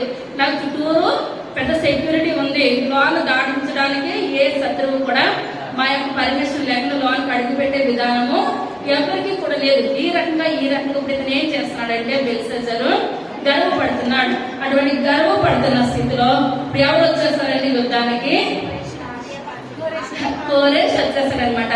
ఇప్పుడు వీళ్ళకి ఏంటంటే ఇప్పుడు 20 సంవత్సరాలు కష్టపడకపోయినా వీళ్ళు కూర్చొని తినేయచ్చు అంటే ఇప్పుడు లోన్ బబులోన్లో అంత ఆస్తున్నది. ఎన్ని సంవత్సరాలు, 20 సంవత్సరాలు. ఇప్పుడు మనం కరోనా వచ్చినప్పుడు 1 నెల ఇంట్లో కూర్చుంటే తల క్రిందలెక్కిపోయింది. ఎందువల్లంటే మనం కష్టపడాలి, తినాలి, అంతే. మనం కూర్చొని తింటే తరగని ఆస్తి అయితే ఎవరికి కూడా లేదు. ప్రతి ఒక్కరికి దేవుడు మనం అడుగుతున్నాయి, నాకు రెక్కలకి శక్తిని బలాన్ని దయచేయండి. మనకు అన్ని అవయవాలు పని చేస్తేనే మనము తినడానికి అవుతుంది. అందుకు తప్పించి మనం కూర్చుంటే తరగని ఆస్తులు అయితే ఏది కూడా లేదు. కానీ ఒక రాజుకి గర్వం ఏంటంటే 20 సంవత్సరాలు కూర్చొని తిన్నప్పుడు ఏంటంటే శత్రువు చుట్టూరు మాట వేస్తాడు అనుకోండి, ఎప్పుడైనా బయటకు వస్తే పట్టేద్దాం అని. అలాగే 20 సంవత్సరాలు శత్రువు మాట వేయాలంటే 20 సంవత్సరాలు తగ్గి తెచ్చుకుంటాడా శత్రువు? ఏమాత్రం కూడా తెచ్చుకోవడం లేదు. ఏంటంటే శత్రువు 10 రోజులు తెచ్చుకోవచ్చు, నెలకు తెచ్చుకోవాలి, 1 సంవత్సరానికి తెచ్చుకోవచ్చు. అంతకు మించి మోటాముళ్ళు పట్టుకొని ఏ శత్రువు కూడా కోటలోనికి రాలేడు అనుకున్నారు. ఎన్నాళ్ళు వస్తారు? 1 సంవత్సరం వస్తారు, కొన్ని 2 సంవత్సరాలు, కొన్ని 20 సంవత్సరాలు వస్తారు. అంతకు మించి 20 సంవత్సరాలు కూడా కూర్చొని తినడానికి ఏది కూడా వాళ్ళకి ఉండదు కదా. మనం 20 సంవత్సరాలు కూర్చొని తిన్నా కూడా మనకి తరగని ఆస్తి ఉన్నది. ఈ రకంగా గర్వపడిపోయేటప్పుడు పోలీసు పరిపాలన వచ్చేస్తుంది అనమాట. అంతరా చదువుకున్నాం. దేవతల ఆత్మయు ఆ. వివేకమును బుద్ధియు ఆ. విశేష జ్ఞానమును ఎందున్నవని ఆ. నిన్ను గూర్చి వింటిని ఈ వ్రాత చదివి దాని భావములు తెలియజేయబడనని ఆ. జ్ఞానులను గాఢనిచ్చగల వారిని పిలిపించితిరి గాని ఆ. వారి సంగతి యొక్క భావములు తెలుపలేకపోయి ముందు ఇప్పుడు ఎవరిని పిలిపించాడంటే కారణించగల వారి జ్ఞానులందరినీ పిలిపించాడు. కానీ ఇప్పుడు వాళ్ళు ఏం చేయట్లేదు, చెప్పట్లేదు. వాళ్ళు చెప్తే దానియాలకు ఇక్కడ అవకాశం ఎంత మాత్రం కూడా లేనే లేదు. తర్వాత అంతఃభావములను బయలుపరచుటకును ఆ. కఠినమైన ప్రశ్నలకు ఉత్తరమిచ్చుటకును ఆ. నీవు సమర్థుడవని నిన్ను గూర్చి వినియున్నాను గనుక ఆ. ఈ వ్రాతను చదువుటకును ఆ. దాని భావమును తెలియజెప్పుటకును ఆ. నీకు శక్యమైన ఎడల ఆ. నీవు గోదాలకు వస్త్రము కట్టుకొని మెడకు సువర్ణ కంఠభూషణము ధరించుకొని ఆ. రాజ్యములో 3వ అధిపతిగా ఎదుగు. చాలా 3వ అధిపతి ఇందాక చెప్పాను కదా. మొదటి అధిపతి ఎవరు? నెబోలీడర్. తర్వాత బెల్షస్సర్, తర్వాత దానియేలు. తర్వాత అందుకు దానియేలు ఇట్లనెను, ఆ. ఈ దానమును నీ యొద్ద ఉంచుకొనుము. చాలా ఇప్పుడు అంటున్నాడు దానియేలు ఏమని? నీ దానాలో నీ వద్దు, నాకు ఏ మాత్రం కూడా వద్దు. తర్వాత ఈ బహుమానమును మరి ఎవరికైనా నిమ్ము. ఆ. అయితే నేను ఈ వ్రాతను చదివి దాని భావమును రాజులకు తెలియజెప్పెదను. ఆ. రాజా చిత్తగించుము. మహోన్నతులకు దేవుడు మహదశను ఆ. రాజ్యమును ప్రభావమును ఘనతను ఆ. నీ తండ్రి యొక్క నెబుకద్నెజరుకు ఇచ్చెను. ఆ. దేవుడు అతనికి ఇట్టి మహదశ ఇచ్చినందున ఆ. తానెవరిని చంపగోరినో వారిని చంపెను. ఆ. ఎవరిని రక్షింపగోరినో వారిని రక్షించెను. ఆ. ఎవరిని హెచ్చింపగోరినో వారిని హెచ్చించెను. ఆ. ఎవరిని పడవేయగోరినో ఆ. వారిని పడవేసెను. ఆ. కాబట్టి సకల రాష్ట్రములను ఆ. జనులను ఆ. ఆయా భాషలు మాట్లాడు వారును ఆ. అతనికి భయపడచ్చు. అతని ఎదుట వణకుచూ నుండిరి. ఆ. అయితే అతని మనసును అతిశయించి ఆ. బలాత్కారం చేయుటకు అతని హృదయమును కఠినము చేసుకొనగా ఆ. దేవుడు అతని ప్రభుత్వము అతని యొద్ద నుండి తీసివేసి ఆ. అతని ఘనతను పోగొట్టెను. ఆ. అప్పుడు అతను మానవుల యొద్ద నుండి తరమబడి ఆ. పశువుల వంటి మనసు గలవాడాయెను. ఆ. మహోన్నతులకు దేవుడు మానవుల రాజ్యములలో ఏలుచు ఆ. ఎవరిని స్థాపింపబోరునో ఆ. వారిని స్థాపించడని అతడు తెలుసుకునే వరకు ఆ. అతడు అడవి గాడిదల మధ్య నివసించుచు ఆ. పశువుల వలె గడ్డి మేయుచు ఆకాశము మంచు చేత ఆ. తడిసిన శరీరము గలవాడాయెను. చాలా ఇప్పుడు ఇదంతా కూడా తన తాతకు జరిగిందంతా కూడా చెప్తున్నాడు. ఏమని? నీ యొక్క తండ్రి ఎటువంటి వాడు, మంచి వాళ్ళకి మంచి చేశాడు, చెడ్డ వాళ్ళకి చెడ్డ చేశాడు. మంచి ఉన్నది, చెడు ఉన్నది, దాన ధర్మాలు కూడా అన్ని ఉన్నాయి. అన్ని ఉన్న మనిషి ఒక్కసారిగా మనసులో ఏం చేశాడు? గర్వించాడు. ఎప్పుడైతే గర్వించాడో అప్పుడు మంచి చెప్తున్నాడు, చెడు చెప్తున్నాడు. బైబిల్ ప్రతిదీ కూడా మంచి చెప్తుంది, చెడు చెప్తుంది. ఏది కూడా దాస్తే పరిశుద్ధ గ్రంథం అయితే కానీ దేవుడు దావీదు గురించి మంచి వ్రాయబడి ఉన్నది. దావీదు చేసిన ఒకే ఒక తప్పు, ఆ తప్పును కూడా దేవుడు ఏమాత్రం పక్కన పెట్టాడంటారా? ఏది పక్కన పెట్టలేదు. మనం చేసిన మన నిజ జీవితంలో జరిగినది ఏది కూడా దేవుడు దాచిపెట్టడు. ప్రతిదీ కూడా ఆజ్ఞలు వేసి మనల్ని చూస్తాడు. ఇప్పుడు దానియేలు అంటున్నాడు, మీ తాత మంచి వాళ్ళకి మంచి చేశాడు, చెడు వాళ్ళకి చెడు చేశాడు, అన్ని మంచిగానే చేశాడు. కానీ బెల్షస్సర్ దగ్గర చెప్పుకోవడానికి నువ్వు మంచి చేసావన్న మాట ఏది కూడా లేదు. అసలు దేవుడు స్తుతించావన్న మాట కానీ అది కానీ ఇంటి చూసినంతలోనూ గర్వం తప్పించి చెప్పుకోవడానికి ఏది కూడా లేదు. కానీ ఒకసారి మనసులో గర్వించినప్పుడు దేవుడు ఇప్పుడు ఏం చేస్తాడని చెప్తున్నాడండి, గట్టి గర్వించేస్తాడు. కానీ అతనిలో పశ్చాత్తాపం వచ్చిన తర్వాత మరలా పరిపాలన చేయడానికి దేవుడు అనుమతి ఇచ్చాడు. ఇదంతా కూడా నీకు తెలుస్తుండే నువ్వు ఎవరిని నమ్మట్లేదు, దేవుని ఏమాత్రం కూడా నువ్వు తెలుసుకోవట్లేదు అని చెప్తున్నాడు అనమాట దానియేలు గారు. తర్వాత అతని కుమారుడగు నీవు ఆ. ఈ సంగతి అంతయు ఎరిగి ఉండియు ఎరిగి ఉండియు నీ మనస్సును ఎవరి మీద హెచ్చించేస్తున్నాడంటే ఈయన ప్రభు మీద. మన దేవుని మీద మనం హెచ్చించుకుంటే మనం ఏమైనా ఉంటామంటారు భూమి మీద? ఏది కూడా లేదు. కానీ ఇతనికి అన్ని తెలుసు, నీకు అన్ని కూడా ఎరిగి ఉన్నావు అని చెప్తున్నాడు దానియేలు. అంటే తన తాత విషయంలో జరిగిందంతా కూడా బెల్షస్సరుకు తెలుసు. అన్ని ఎరిగి ఉండి కూడా నువ్వు ఎవరి మీద హెచ్చించేస్తున్నావు? మన వారే కదా చెప్పుకున్నాము. దేవుని మీద ఎవరు హెచ్చించుకున్నారు?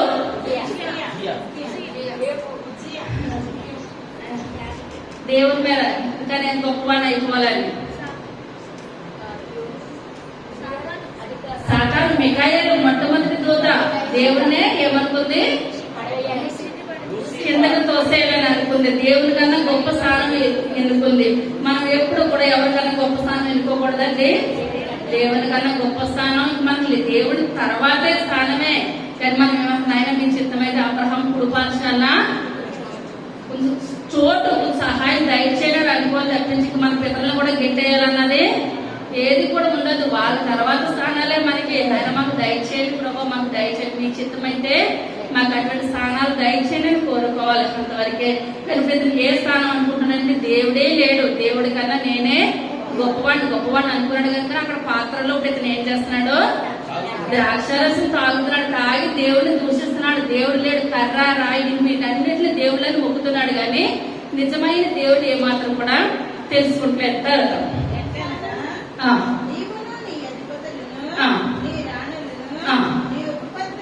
ఉపపత్తులను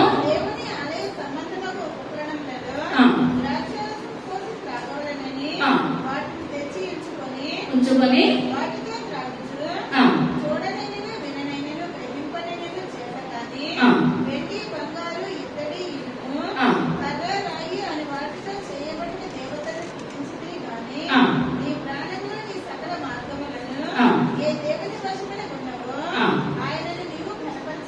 కనపరచలేదు. అరచేయి వచ్చి రాసినదేమనగా ఇప్పుడు ఫస్ట్ వార్నింగ్ 2 సార్లు అండి. దేవుడు ఎప్పుడన్నా ఒక్కసారి చెప్తే పర్వాలేదు, రెండోసారి మెనే అంటే ఇంకెక్కువ సార్లు టైం దగ్గర పడిపోయింది అనమాట. ఇప్పుడు మనకి స్కూల్లో ఉన్నప్పుడు ఫస్ట్ వేళ కొడతారంటే మనకి ఏమున్నది? పాస్టర్ గారు స్కూల్ దాకా ఎందుకు పాస్టర్ గారు అంటున్నారు, ఈ రాజు వచ్చి అంటారు ఇదే చివరి పాట అంటున్నారు. అన్నయ్య చివరి పాట అయిన కల్లా కూర్చుంటేనే ప్రార్థనకు అందుకుంటాం. దీని తర్వాత పాట లేదు, ప్రార్థన చేసేస్తారు. అంటే ఇప్పుడు ఏంటి వార్నింగ్? ఏంటి? సమయం అయిపోయింది. మేనే అంటలేదు దేవుడు. మెనే అంటే ఇంకా అయిపోయింది, బెల్షస్సరుగా టైం అయిపోయింది. ఇంకా అవకాశం ఇవ్వడానికి కూడా ఏమాత్రం కూడా లేదు. మెనే అనగా ఏంటంటే దాని అర్థం ఏంటి? దేవుడు నీ ప్రభుత్వం విషయంలో ముగించేశాడు. ఇప్పుడు ఏమైపోయిందంటే మెనే అనగా దేవుడు నీ ప్రవర్తన విషయంలో లెక్కలు అయిపోయినాయి. లెక్కలు అయిపోయిన తర్వాత మనం చేయడానికి ఏమాత్రం కూడా లేదు. కింద జీరో వచ్చేస్తుంది కనుక ఇప్పుడు ఆ ప్రార్థన సమయం ఇచ్చాడా దేవుడు? సమయం ఇచ్చాడు. ఇతనికి 2 సార్లు వార్నింగ్ వచ్చేసింది. మెనే నీ ప్రభుత్వ విషయంలో దేవుడు నీ లెక్కలు చూసేస్తాడు. లెక్కలు చూసేందుకు నీకు అవకాశం ఇవ్వడానికి ఏది కూడా లేదు. 2 వార్నింగ్లు అయిపోయినాయి. తర్వాత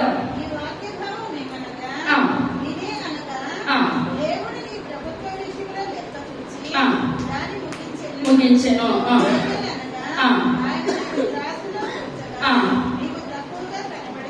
చాలా లెక్క చూసేటప్పుడు ఇప్పుడు దేవుడు ఏం చూసి లెక్క చూస్తున్నాడంటే త్రాసులో వేసి తోస్తున్నాడు. త్రాసులో వేసి తోస్తున్నప్పుడు ఇంకేమున్నది?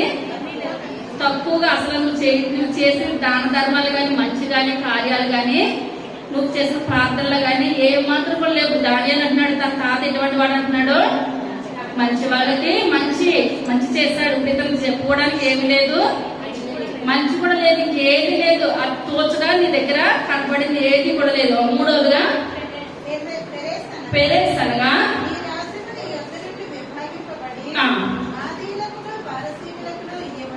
చాలా ఇప్పుడేం వెళ్ళిపోయింది? ఎవరికి వెళ్ళిపోతుందని చెప్తున్నాడండి దానియేలు.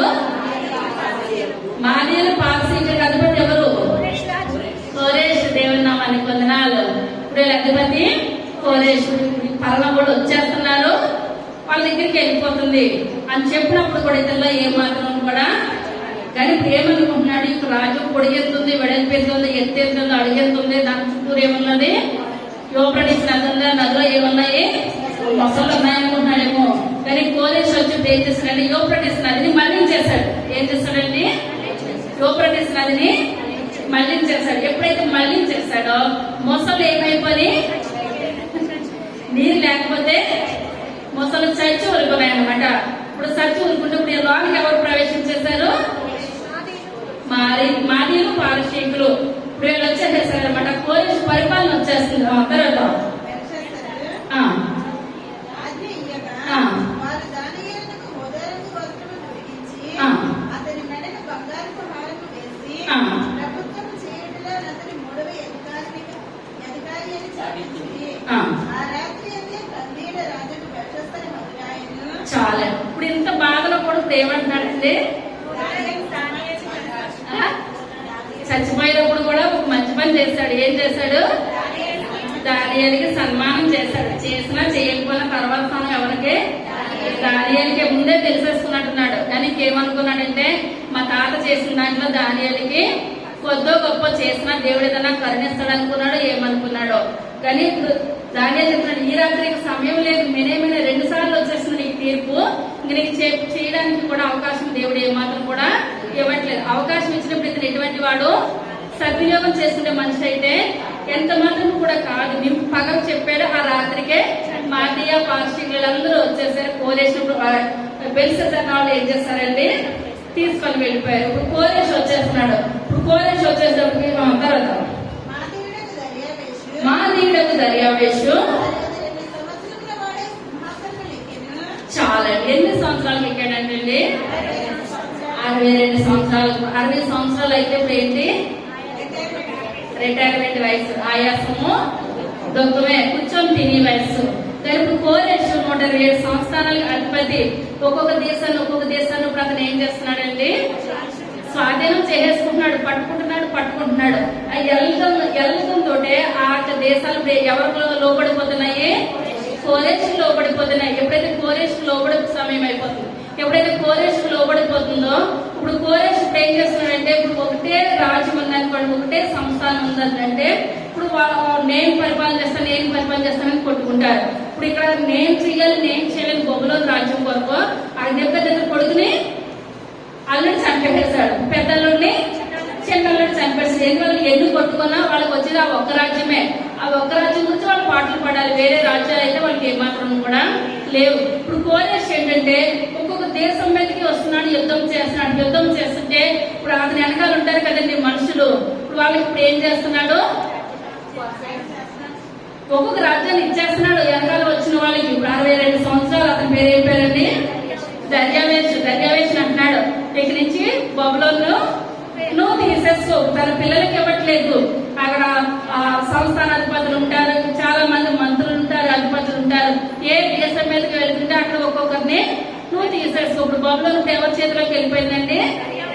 దర్యావేషు. 62 సంవత్సరాల దేవుడు సింహాసనం ఎక్కించేది ఆయనే. ఆయన మాట వినకపోతే కిందకి దించేసింది కూడా ఆయనే. కానీ ఎప్పుడన్నా అనుకున్నాడంటారు ఇతను 62 సంవత్సరాలు నేను సింహాసనం ఎక్కుతానని కలలో కూడా అనుకున్నాడు. కానీ దేవుని చిత్తము ఇది. దేవుడు ఇప్పుడు మనకి యెషయా గ్రంథం ప్రతిదీ కూడా మనకి ఏమని చెప్పాను? యెషయా గ్రంథం చాలా సార్లు చెప్పాను. మినీ బైబిల్, చిన్న బైబిల్ అనమాట. ఇప్పుడు 66 గ్రంథాలకి ఫస్ట్ అధ్యాయం ఆదికాండము, 2వ అధ్యాయము నిర్గమకాండం, అలాగా పాత నిబంధన కొత్త నిబంధన 66 అధ్యాయానికి ప్రతిదీ కూడా యేసయ్య లోకంలోకి వస్తున్నాడని యెషయా భక్తుడు రాశాడు. యేసయ్య లోకంలో చనిపోతున్నాడని కూడా యెషయా భక్తుడు రాశాడు. యేసయ్య పేదవానిలో పుడతాడని రాశాడు. ధనవంతుడు సమాధిలో ఘనంగా సమాధి చేయబడతాడని కూడా రాశాడు. కానీ ఇప్పుడు ఆ యెషయా భక్తుడు ఇప్పుడు యెషయా గ్రంథానికి దానియేలు గ్రంథానికి మధ్యలో 200 సంవత్సరాల తేడా. 200 సంవత్సరాల క్రిందట యెషయా భక్తుడితో మాట్లాడుతున్నాడు ఆ యొక్క దేవుడు. ఏమని?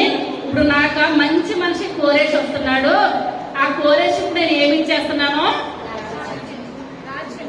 బొబ్బలో ఇచ్చేస్తున్నాను. అప్పుడే చెప్పాడు దేవుడు. నామానికి వందనాలు. యెషయా గ్రంథము 44వ అధ్యాయము 28వ వచనం. కోరేషుతో నా మంద కాపరి నా చిత్తమంతయు నెరవేర్చువాడా అని చెప్పువాడను నేనే. యెరూషలేముతో నీవు కట్టుబడుదువని దేవాలయమునకు పునాది వేయబడునని నేను చెప్పుచున్నాను. ఆ, చాలా ఇక్కడ ఏమని చెప్తున్నాడండి కోరేషు తోటి? నా మంద కాపరి, నా చిత్తమంతయు నెరవేర్చువాడా. చెప్పువాడను నేనే. ఆ, యెరూషలేముతో నీవు కట్టుబడుదువని దేవాలయమునకు ఆ, పునాది వేయబడునని నేను చెప్పుచున్నాను. చాలండి. ఇప్పుడు ఇక్కడ బబులోనికి వచ్చేసాడు కదా, వాళ్ళందరూ కూడా ఇశ్రాయేల్ ప్రజలు బబులోన్లోనే ఉంటారని అనుకుంటున్నారేమో. కాబట్టి యెషయా భక్తుడు అంటున్నాడు కోరేష్ వస్తాడు, కోరేష్ వచ్చిన తర్వాత ఇశ్రాయేల్ ప్రజలు మళ్ళీ ఎక్కడ తీసుకెళ్లిపోతాడు? మళ్ళీ యెరూషలేముకు తీసుకెళ్లిపోతాడు. ఇప్పుడు ఆ దేవునికి బాగా నచ్చాడు అనమాట కోరేష్. కోరేష్ తోడు అంటున్నాడు దేవుడు, కోరేషు నా మంద కాపరి బాబు బుజ్జి, నా మంద కాపరి, ఇప్పుడు నువ్వు ఎవరు నడిపిస్తావయ్యా? ఇశ్రాయేల్ ప్రజలు నడిపిస్తావయ్యా, నిన్నంత గొప్పగా చేస్తున్నాను.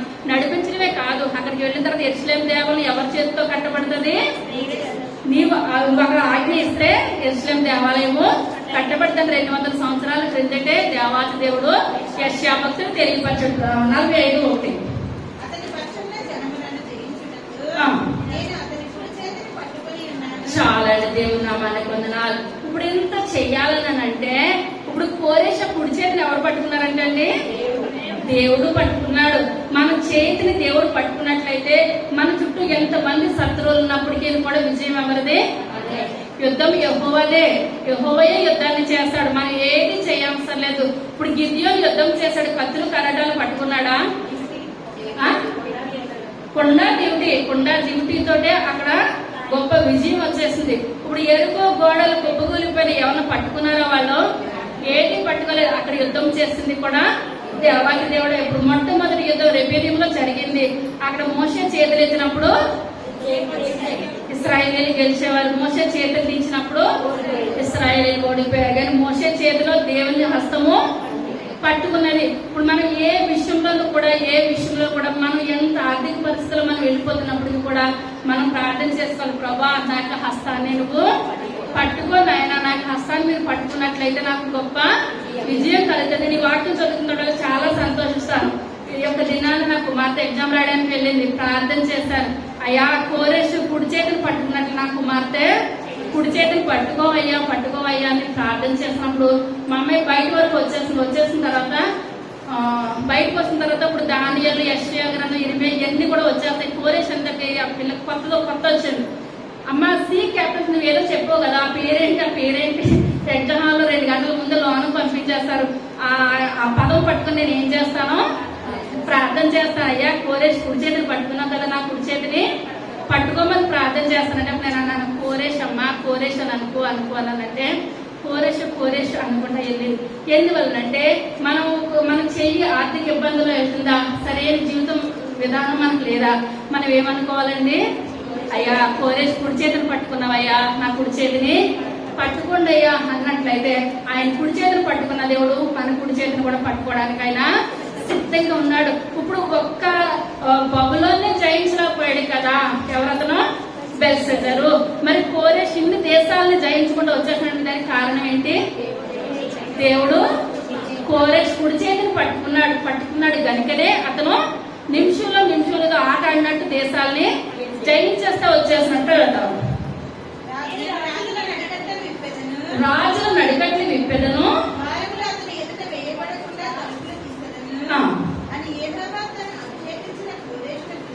కోరేషుని గురించి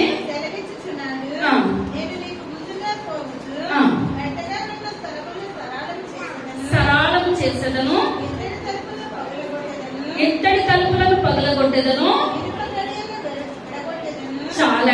ఇప్పుడు బబులోను గర్వం ఏంటంటే వాళ్ళ తలుపులు ఎలాగున్నాయండి? ఇత్తడి తలుపులు కొట్టాలంటే మామూలు చెక్క తలుపు కొట్టినట్టు ఇత్తడి తలుపులు కొట్టేస్తారా? ఏమాత్రం కూడా కొట్టలేదు. తర్వాత ఇనుప గడియలు కూడా ఇనుపతో ఉన్నాయి, ఆ తలుపులేమో ఇత్తడితో ఉన్నాయి. వీళ్ళకి అహంకారం ఏంటి? చుట్టూరు యూఫ్రటీస్ నది ఉంది, యూఫ్రటీస్ నదిలో మొసళ్ళు ఉన్నాయి. మళ్ళీ ఇప్పుడు మాకు ఏ శత్రువు కొట్టినా ఇప్పుడు ఇత్తడి తలుపులు ఉన్నాయి, ఇనుప గడియలు ఉన్నాయి. ఇటువంటి మంచి బందోబస్తుగా ఉన్నాం. ఇటువంటి దేశం మీద ఇప్పుడు ఏ శత్రువు కూడా మాకు రాడు. వీటిని బట్టే ఇప్పుడు బెల్షస్సరు ఇప్పుడు ఏం చేస్తున్నాడండి? గర్వపడుతున్నాడు. తర్వాత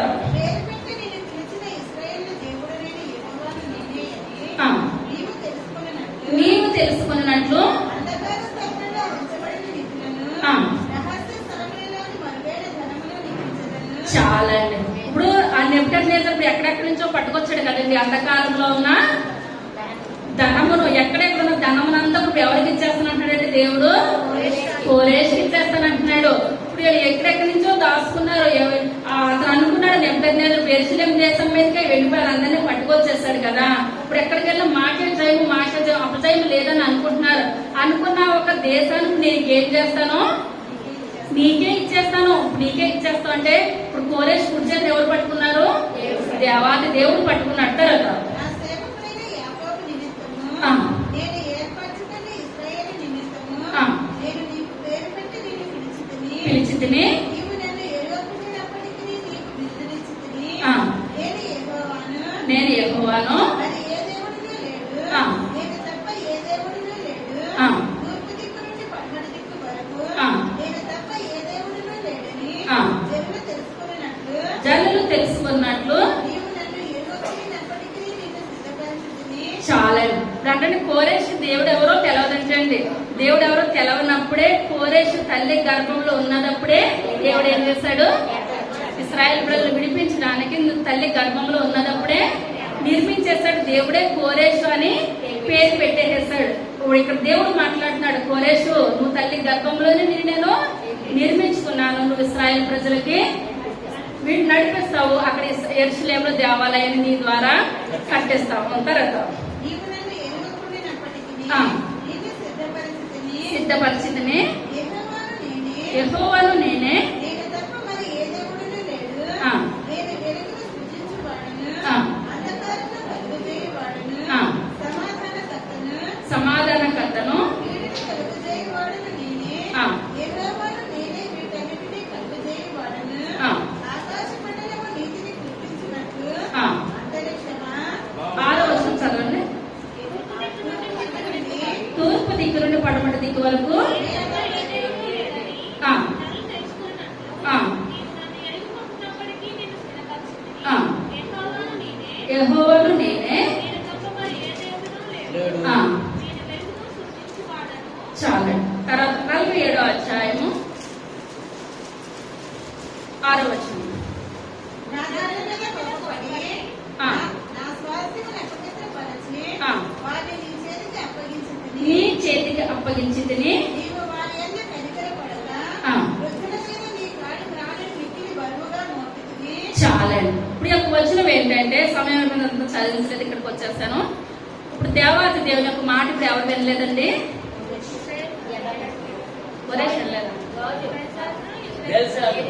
ఇశ్రాయేలు ప్రజలు వినలేదు. మొట్టమొదటిగా ఎంత చెప్పినా ప్రవక్తలు పంపించాడు, మిమ్మల్ని బబులోనికి అప్పగించేస్తాను, బబులోనికి అప్పగించేస్తానని చెప్పినప్పటికీ కూడా వినలేదు. వాళ్ళ ప్రవర్తన, కొంతమంది ఎంత చెప్పినా నువ్వు అనరు ఆ అనరు, వాళ్ళ పద్ధతి వాళ్ళదే. కొని వింటాను అని అనరు, వినను అని అనరు. మనం ఏమనుకుంటాం, పని చేయండి మన పిల్లలకి చెప్పామనుకోండి, కొంతమంది చేస్తానంటారు, కొంతమంది మాట చెప్పరు, కానీ వాళ్ళ మైండ్ లో ఫిక్స్ అవుతారు ఏమని, నేను చెయ్యను. ఇంక మనం చూసి మనమే చేసేసుకుంటాం. ఇక్కడ కూడా దేవుడు ఎప్పుడు ఎంత చెప్పినా మిమ్మల్ని అప్పగిస్తాను అన్నప్పుడు వీళ్ళు ఏం చేయలేదండి, మాట వినలేదు. మాట వినకపోయేటప్పటికి ఇప్పుడు దేవుడు ఎవరికి అప్పగించేస్తాడు? నెబుకద్నెజరుకి అప్పగించేస్తాడు. ఇప్పుడు ఉదాహరణకి నేనే ఉన్నాను అనుకోండి, నా పిల్లలు మాట వినట్లేదు, ఎదుటి వాళ్ళ దాకా ఎందుకు చెప్పుకుంటా, నా పిల్లలు నేనే చెప్పుకుంటా. నా పిల్లలు ఎంత చెప్పినా మాట వినట్లేదు అంటున్నాను. నేను అన్ని కూడా మిమ్మల్ని డాడీకి ఏమీ చెప్పట్లేదు, నేను ఏం చేస్తాను, డాడీకి చెప్పేస్తానని అంటున్నాను. డాడీకి చెప్పేస్తానన్న వాళ్ళలో ఏముండట్లేదు, చలనం ఉండట్లేదు. ఇప్పుడు డాడీ కూడా కత్తులు కలదలుచుకొని కొట్టేస్తారా? కొట్టలేదు. ఏదో అమ్మ మాట అంటే డాడీ ఒక దెబ్బ వేస్తాడేమో, అలా కూడా మన పిల్లలు మాట వినట్లేదు. మాట వినకపోయేటప్పటికి నేను వెళ్ళి ఏం చేస్తాను, అయితే మీ క్లాస్ టీచర్కి నేను చెప్తాను, సరిగ్గా మాట వినట్లేదు కదా అని చెప్తాను అని అనేసరికి వాళ్ళు ఏం చేస్తారండి, మా అమ్మ అలాగే అంటది, చెప్తాదేంటి, చెప్పదు అలాగంటది, కానీ చెప్తాదేంటి అన్నదని. మా పిల్లలు సాయిగ్రామంలో మేడం ఒకసారి పిలిచిందని వెళ్ళాను, మీ పిల్లలిద్దరు కొట్టుకుంటారా అని అడిగాను. ఏమోనండి, ఇంట్లో నేను ఎప్పుడు చూసినా పిల్లలు కొట్టుకుంటాం అన్నది, తిట్టుకుంటాం అన్నది ఏనాడు చిన్నప్పటి నుంచి కూడా లేదని అంటే ఆశ్చర్యపోయింది. అయ్యో ప్రతి తల్లిదండ్రుల కంప్లైంట్ ఏంటి, ఇద్దరు కొట్టేసుకుంటున్నారు. కొట్టుకోవాలంటే ఏమని పిల్లోడు పిల్ల మీద దెబ్బేయడు, పాప కూడా బాబుని కొట్టదండి. తిండి దగ్గర ఒకటే ఏడిపేస్తారు, తినిపించాలి అంతవరకు కానీ వాళ్ళంతటి వాళ్ళు తినరు. ఇంకొకటే తప్పించి అంతకు మించి వాళ్ళు చెప్పడానికంటూ ఏది లేదని. నిజంగా ఏదైనా ఉన్నది అనుకోండి, నేను ఇప్పుడు క్లాస్ టీచర్ చెప్పాను. క్లాస్ టీచర్ చెప్పినప్పుడు ఆ క్లాస్ టీచర్ ఏమన్నది, వీళ్ళ అమ్మాయి వచ్చి నాతో చెప్పేసింది కదా, వీళ్ళు ఇదేమో కదేమో ఏం చేయాలి, 2 వేసే దెబ్బలో 4 వేసేయాలని అప్పుడప్పుడు వేసేసింది అనుకోండి. వేసేసిన తర్వాత పిల్లలు వచ్చి నాకు చెప్పారు, అమ్మ అందరినీ 2 కొట్టి నన్ను 4 కొట్టిందని అన్నారు అనుకోండి. నాకు వస్తుందా కోపం? భలే కొట్టిందంటనా? ముందు రోజు చెప్పిందని నేనే 4 కొట్టిందనేటప్పటికి కోపం వచ్చింది నాకే. ఇప్పుడు ఈ రకంగా చెప్తే మీకు అర్థమవుతుందని చెప్తున్నాను. ఇప్పుడు ఇశ్రాయేలు ప్రజలు మాట వినలేనప్పుడు బబులోనికి అప్పగించింది, అర్థమవుతుందా? బబులోనికి అప్పగించింది దేవుడే. అప్పగించేస్తాడు. అప్పగించేసిన తర్వాత అక్కడ బెల్షస్సరు వెళ్ళి భయంకరమైన బాధలు పెట్టేస్తుంటే అనుకున్నాడు దేవుడు, నేను అప్పగించేస్తాను కానీ ఇన్ని బాధలు పెట్టమని నా పిల్లల్ని అప్పగించలేదు. మన పిల్లలు మనం ఎన్నైనా తిడతాం, పక్కింటాడు ఏం పిల్లలు కన్నావమ్మంటే ఇంకా ఆ రోజుల్లో నిద్రపోవడం, ఏడిపోయి ఎందువల్లంటే పక్కన వాళ్ళంటే బాధ, అది ఎందువల్లంటే చెప్పరాని బాధ, వేదన, దానికి అవధులు లేవు, అంతులు లేవు. మంచివాళ్ళు కాదని మనకు తెలుసు, అయినప్పుడు అంటే బాధ. ఇక్కడ ఇతను బెల్షస్సరు భయంకరమైన బాధలు పెట్టేస్తున్నప్పుడు ఎవరికి కన్నీరు కార్చారండి? ఏదో నేను మీ చేతికి అప్పగించడం అంటే అప్పగించాను కానీ ఇన్ని బాధలు పెట్టమని అయితే నేను ఏమాత్రం కూడా చేయలేదు కదా. నా పిల్లల్ని ఏంటి మీరు ఇన్ని బాధలు పెట్టేస్తున్నారు? అయితే ఇప్పుడు మిమ్మల్ని ఎవరికి అప్పగించేస్తానో, కోరేజ్కి అప్పగించేస్తానో, ఆ బాధలు అంటే ఏంటో మీకు తెలుస్తాయి. నా పిల్లల్ని నేను ఎక్కడ తీసుకుని వచ్చేస్తానో మళ్ళా అర్థమవుతుందంటారా? మళ్ళీ నేను ఎరుసలేము ఈ బాధలే పెట్టకపోయినట్లేదు దేవునికి ఏమాత్రం కూడా ఉగ్రత వచ్చేది కాదు. బెల్షస్సరు నెబుకద్నెజరు చూసినట్లు దానియేలుకు మంచి స్థానం ఇచ్చిన, ఇశ్రాయేలు ప్రజలకు మంచి స్థానం ఇచ్చిన, దేవుని దృష్టిలో ఎవరు ఘనంగా ఉండేవారండి? బెల్షస్సరు ఘనంగా ఉండేవాడు. అతను కూడా వార్నింగ్ ఇచ్చేవాడు. మెనేమని 2 సార్లు వార్నింగ్ వచ్చేసి అయితే ఏమాత్రం కూడా కాదు, కానీ అతను ఎక్కువ చేసేస్తాడు అనమాట. దానియేలు పిలిచి ఏమన్నాడు? చెర సంబంధమైన యూదులలో నుంచి వచ్చిన దానియేలు అంత అవసరం అంటారా? ఇప్పుడు ఇతను ఎవరు అవసరం ఎవరికి ఉన్నది? దానియేలు అవసరమే ఉన్నది కనుక ఇతను ఏం చేయాలి? ఎంతలో మాట్లాడాలి? అంతలో మాట్లాడాలి. కానీ ఇప్పుడు ఏమంటాడో చెర సంబంధమైన దానియేలు, యూదుల్లో నుంచి వచ్చేసావు, తినడానికి తినలేని స్థితిలో మా దగ్గరకు వచ్చావు. ఇంత హేళన చేసేటప్పుడు దేవునికి బాధ అనిపించి ఇప్పుడు ఏమనుకున్నాడండి వీళ్ళని? అటువంటి బాధ స్థితి అంటే ఏంటో ఈ యొక్క బబులోని తెలియచేయాలి. నా పిల్లల్ని ఒక మాట అంటారా? ఏదో పంపిస్తే పంపించవు కానీ హీనంగా చూస్తారా? చెర సంబంధమైన మనుషులని అంత హీనంగా చూస్తారా అని దేవుని కోపం వచ్చి ఇప్పుడు ఆ యొక్క బెల్షస్సరుని ఆ రాత్రికి పట్టుకుపోయి చెరపట్టుకుపోయి హతం చేసేస్తారు. ఇప్పుడు ఇశ్రాయేలు ప్రజలను దేవుడు ఎవరి ద్వారా రక్షించాడండి? కోరేషు ద్వారా రక్షించాడు. తర్వాత ఎనిమిదో వచనం, అసుఖాసక్తురాలవై నేనే ఉన్నాను,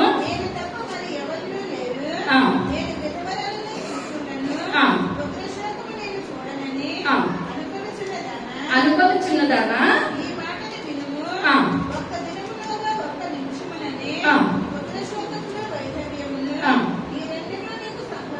ఈ రెండును నీకు సంభవించును.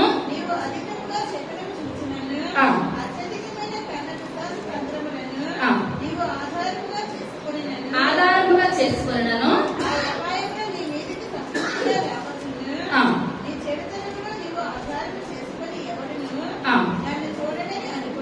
అనుకుంటువి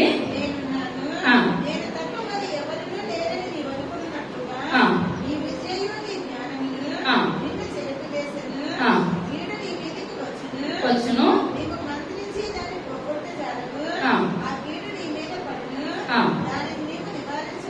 చాలా అంతా కూడా మీరు ఇంటికి వెళ్ళి చదువుకోండి. ఇదంతా ఇప్పుడు ఎవరు పతనానికి కారణం అండి? బబులోను పతనానికి కారణం. ఒక్క దినంలోనే ఇప్పుడు ఆ దేశానికి ఇప్పుడు ఏమొచ్చిందని పుత్రశోకం వచ్చేసింది, వైద్యం 2 కూడా వచ్చేసినాయి అనమాట. ఇప్పుడు ఇది వస్తుందని అనుకున్నారేలో అనుకుంటున్నారు. మేము ఎప్పుడు ఇలా విందులు చేసుకున్నా, వినోదాలు చేసుకున్నా, మేము కష్టపడకపోయినా 20 సంవత్సరాలు కూర్చొని తిన్నా, పిల్లలు తరతరాలు తిన్నా, మాకు తరగని ఆస్తి అని ఈ రకంగా గర్వపడిపోయి ఇదంతా కూడా గర్వానికి చూసిన అనమాట. వీళ్ళంతా గర్వపడుతున్నారని వీళ్ళు పుట్టక మునిపే ఎవరు రాస్తారండి? యెషయా గారు రాస్తారనమాట. ఇదంతా కూడా కోరేషుకు చెప్తున్నాడు దేవుడు. అయ్యా కోరేషు, నువ్వు పుట్టక మునిపే ఆయన దేశాన్ని జయిస్తావని తెలుసు, మళ్ళీ ఇశ్రాయేలు ప్రజల్ని యెరూషలేము పంపిస్తావని తెలుసు, అక్కడ మందిరం కట్టడానికి నువ్వు సహాయం చేస్తావని తెలుసు. ఇదంతా చేసిన తర్వాత ఎప్పుడైతే ఇప్పుడు అక్కడికి బెల్షస్సరు వెళ్ళిపోయాడు, రాజు ఎవరు వచ్చాడండి? దర్యావేషు వచ్చాడు. దర్యావేషు కాలంలో ఇప్పుడు ఇక్కడ కోరేషు ఏం చేస్తారండి? వాళ్ళని యెరూషలేముకు పంపించేస్తారు. యెరూషలేము పంపించినప్పుడు అక్కడ ఎవరున్నారు? ఎజ్రా న్యాయకత్వంలో అక్కడ ఏం జరిగిందండి? మళ్ళీ యెరూషలేము మందిరము కట్టబడింది. మళ్ళీ వాళ్ళందరూ కూడా మళ్ళీ ఎక్కడికి వెళ్ళిపోయారు? యెరూషలేము దేవాలయానికి వెళ్ళిపోయారు. కానీ ఒక వాక్యం విన్నాం మనలో, దేవుడు ఒక్కొక్కసారి మనం శిక్షిస్తాడు కానీ మన స్తోమత మించిన శిక్ష అయితే దేవుడు ఏమాత్రం కూడా వేయడు. మన మాట వినట్లేదేమో, 4 రోజులుగా ప్రార్థన చేయట్లేదేమో, వాక్యం చదవట్లేదేమో, అప్పుడు దేవుడు మనకు అనారోగ్యం రూపంలోనో బాధ రూపంలోనో ఏదో రకమైన కీడైతే రప్పిస్తాడు. కానీ మనము ఇంకా హీనం పరిచే కీడైతే దేవుడు మనకి రప్పించి ఎదురువారు ఒక మాట అన్నా ఊరుకుంటాడంటారా? మానవులుగా మనమైనా ఊరుకుంటామేమో కానీ దేవుడు ఏమాత్రం కూడా ఊరుకోడు. బెల్షస్సరు శిక్షిస్తున్నాడని ఆ దానియేలు హీనంగా మాట్లాడుతున్నాడని ఎవరు తీసుకున్నారని చర్య? దేవుడే తీసుకున్నాడు. బెల్షస్సరే అనుకున్నాడు, నీకు ఇంత అంతస్తు ఇంత వైభవం ఉంది, నన్ను ఎవరు కూడా నన్ను దాటి రాలేరు అనుకున్నారు. అటువంటి రాజ్యాన్ని కోరేషు వారు ఇచ్చేసాక రాజ్యాన్ని దర్యావేషుకి దేవుడు దయచేశాడు. కానీ మనం దేవుని సన్నిధిలో ఉన్న మనం ఏ విషయంలోనూ కూడా గర్వపడడానికి ఏ మాత్రం కూడా వీలు లేదు. మన డబ్బులు బట్టి గర్వపడద్దు, మన యొక్క ధనాన్ని బట్టి గర్వపడద్దు, ఏది బట్టి గర్వపడదు, ఏది కూడా మన వెంట రాదు. కానీ మనకి ఏమొస్తుందండి? మన దేవుని సన్నిధిలో జీవించినటువంటి జీవితం, మనం ఎన్ని గంటలు ప్రార్థన చేస్తామన్నది, మనం ఎన్ని గంటలు వాక్యం చదివామన్నది, దేవుని మనం ఎంతగా స్తుతించామనేది ఒక్కటే మనం వెంట వచ్చింది. నాయన త్రాసులో వేసి చూసినప్పుడు సౌలురాజు తేలిపోయాడయ్యా, అహాబు రాజు కూలాడు. నేను తేలే స్థితిలో ఉన్నానా, కూలే స్థితిలో ఉన్నానా? బెల్షస్సరుని మీరు తోచరా, అక్కడ ఏమున్నది? ఏమీ లేదు. ఇప్పుడు నాయన మనం ప్రార్థన చేసుకోవాలి, ప్రభా బెల్షస్సరుని కూర్చున్నప్పుడు అక్కడ ఏమీ లేదు, నన్ను చూస్తే ఏమున్నదో మీకే తెలియాలి ప్రభా. కూర్చున్నప్పుడు న్యాయంగా నన్ను కూర్చున్నప్పుడు నాయన త్రాసులో తేలొద్దు, పోలొద్దు, సరి అయిన త్రాసులో నిలబడే జీవితం నాకు దయచేయండి. అందులో పైకి వేసించుందాం, మీకు కూర్చోండి. చిన్న మాటలో దేవుడు దీవించిన కాక. సర్వశక్తి కలిగిన తండ్రి, కృప కలిగిన తండ్రి, దయ కలిగిన నాయన, మీ యొక్క దయ కలిగిన శ్రేష్టమైన నామాన్ని బట్టి ప్రభా లెక్కలేని వందనాలు స్తోత్రాలు చెల్లించుకుంటున్నాను తండ్రి. అయ్యా యొక్క దినాన్ని ఆయన బెల్షస్సరు ఎంతో గర్వపడ్డాడు ప్రభా. అయ్యా ఇశ్రాయేలు ప్రజలు నాకు చెర సంబంధం కింద వచ్చారని ప్రభా వాళ్ళకి హీనమైన మాటలతో మాట్లాడాడు తండ్రి. అయ్యా వాళ్ళు నిందించినప్పుడు అవమానించినప్పుడు ఆయన మీరు ఏడ్చారు ప్రభా. ఎందువల్లంటే మేము ఏడ్చినప్పుడు మీరు ఏడుస్తారు దేవా, మీకు వందనాలు చెల్లించుకుంటున్నాం తండ్రి. అయ్యా మమ్మల్ని ఎవరైనా ఒక మాట అంటే మీరు తట్టుకునే దేవుడు అయితే ఎంత మాత్రమును కాదు ప్రభా. అయ్యా తల్లి మర్చిన తండ్రి మర్చిన మీరు మర్చే దేవుడు అయితే ఏ మాత్రమును కాదు నాయన. భూమి ఆకాశం గతించిన మీ మాటలు ఎంత మాత్రమును గతించవు నాయన. అయ్యా 200 సంవత్సరాల ముందే ప్రభా కోరేషు పుట్టక మునిపే నాయన యెషయా భక్తుల ద్వారా మీరు రాయించారు నాయన. అయ్యా కోరేషు నా మంద కాపరి నాయన, ఇశ్రాయేలు ప్రజలు నడిపించేవాడు అని అన్నారు నాయన. కోరేషు కుడి చేతులు పట్టుకున్నారు ప్రభా. అయ్యా మా అందరి చేతులు మీరు పట్టుకోమని అడిగినాను దేవా, మీకు వందనాలు చెల్లించుకుంటున్నాను తండ్రి. అయ్యా మీరు పట్టుకున్నట్లయితే ప్రభా నాయన మేము నాయన ఎటువంటి సమస్యలను ఈదుకుంటాం ప్రభా. అయ్యా ఒడ్డుకి చేత ఉన్న ఆశ మాకు ఉంటుంది ప్రభా. అయ్యా నాయన మేము తెలిసి తెలియక ఏదైనా అపరాధాలు చేస్తున్నట్లయితే మమ్మల్ని క్షమించండి నాయన. దీవెనకరమైన జీవితాన్ని మాకు దయచేయండి అయ్యా, ఆశీర్వాదకరమైన జీవితాన్ని దయచేయండి అయ్యా. నాయన న్యాయమైన త్రాసులో మమ్మల్ని తోల్చండి ప్రభా. సరిగ్గా మేము తేనే గొప్ప భాగ్యాన్ని దయచేయండి అయ్యా. 2 సార్లు వారిని కనుక మా జీవితంలో వద్దు ప్రభా, మీ మాట వినే గొప్ప భాగ్యాన్ని దయచేయండి. జీవనకరంగా వాడుకోండి నాయన, ఆశీర్వాదకరంగా వాడుకోండి ప్రభా. ఆ యొక్క ముందు జరుగుతున్న కార్యక్రమం అంతట్లో కూడా నాయన మీరే తోడుగా నేడుగా ఉండి మహిమ గంట ప్రభావాలు పొందమని త్వరగా రాబోచున్న యేసయ్య నామమున వేడుకొంచున్నాము తండ్రి. ఆమేన్.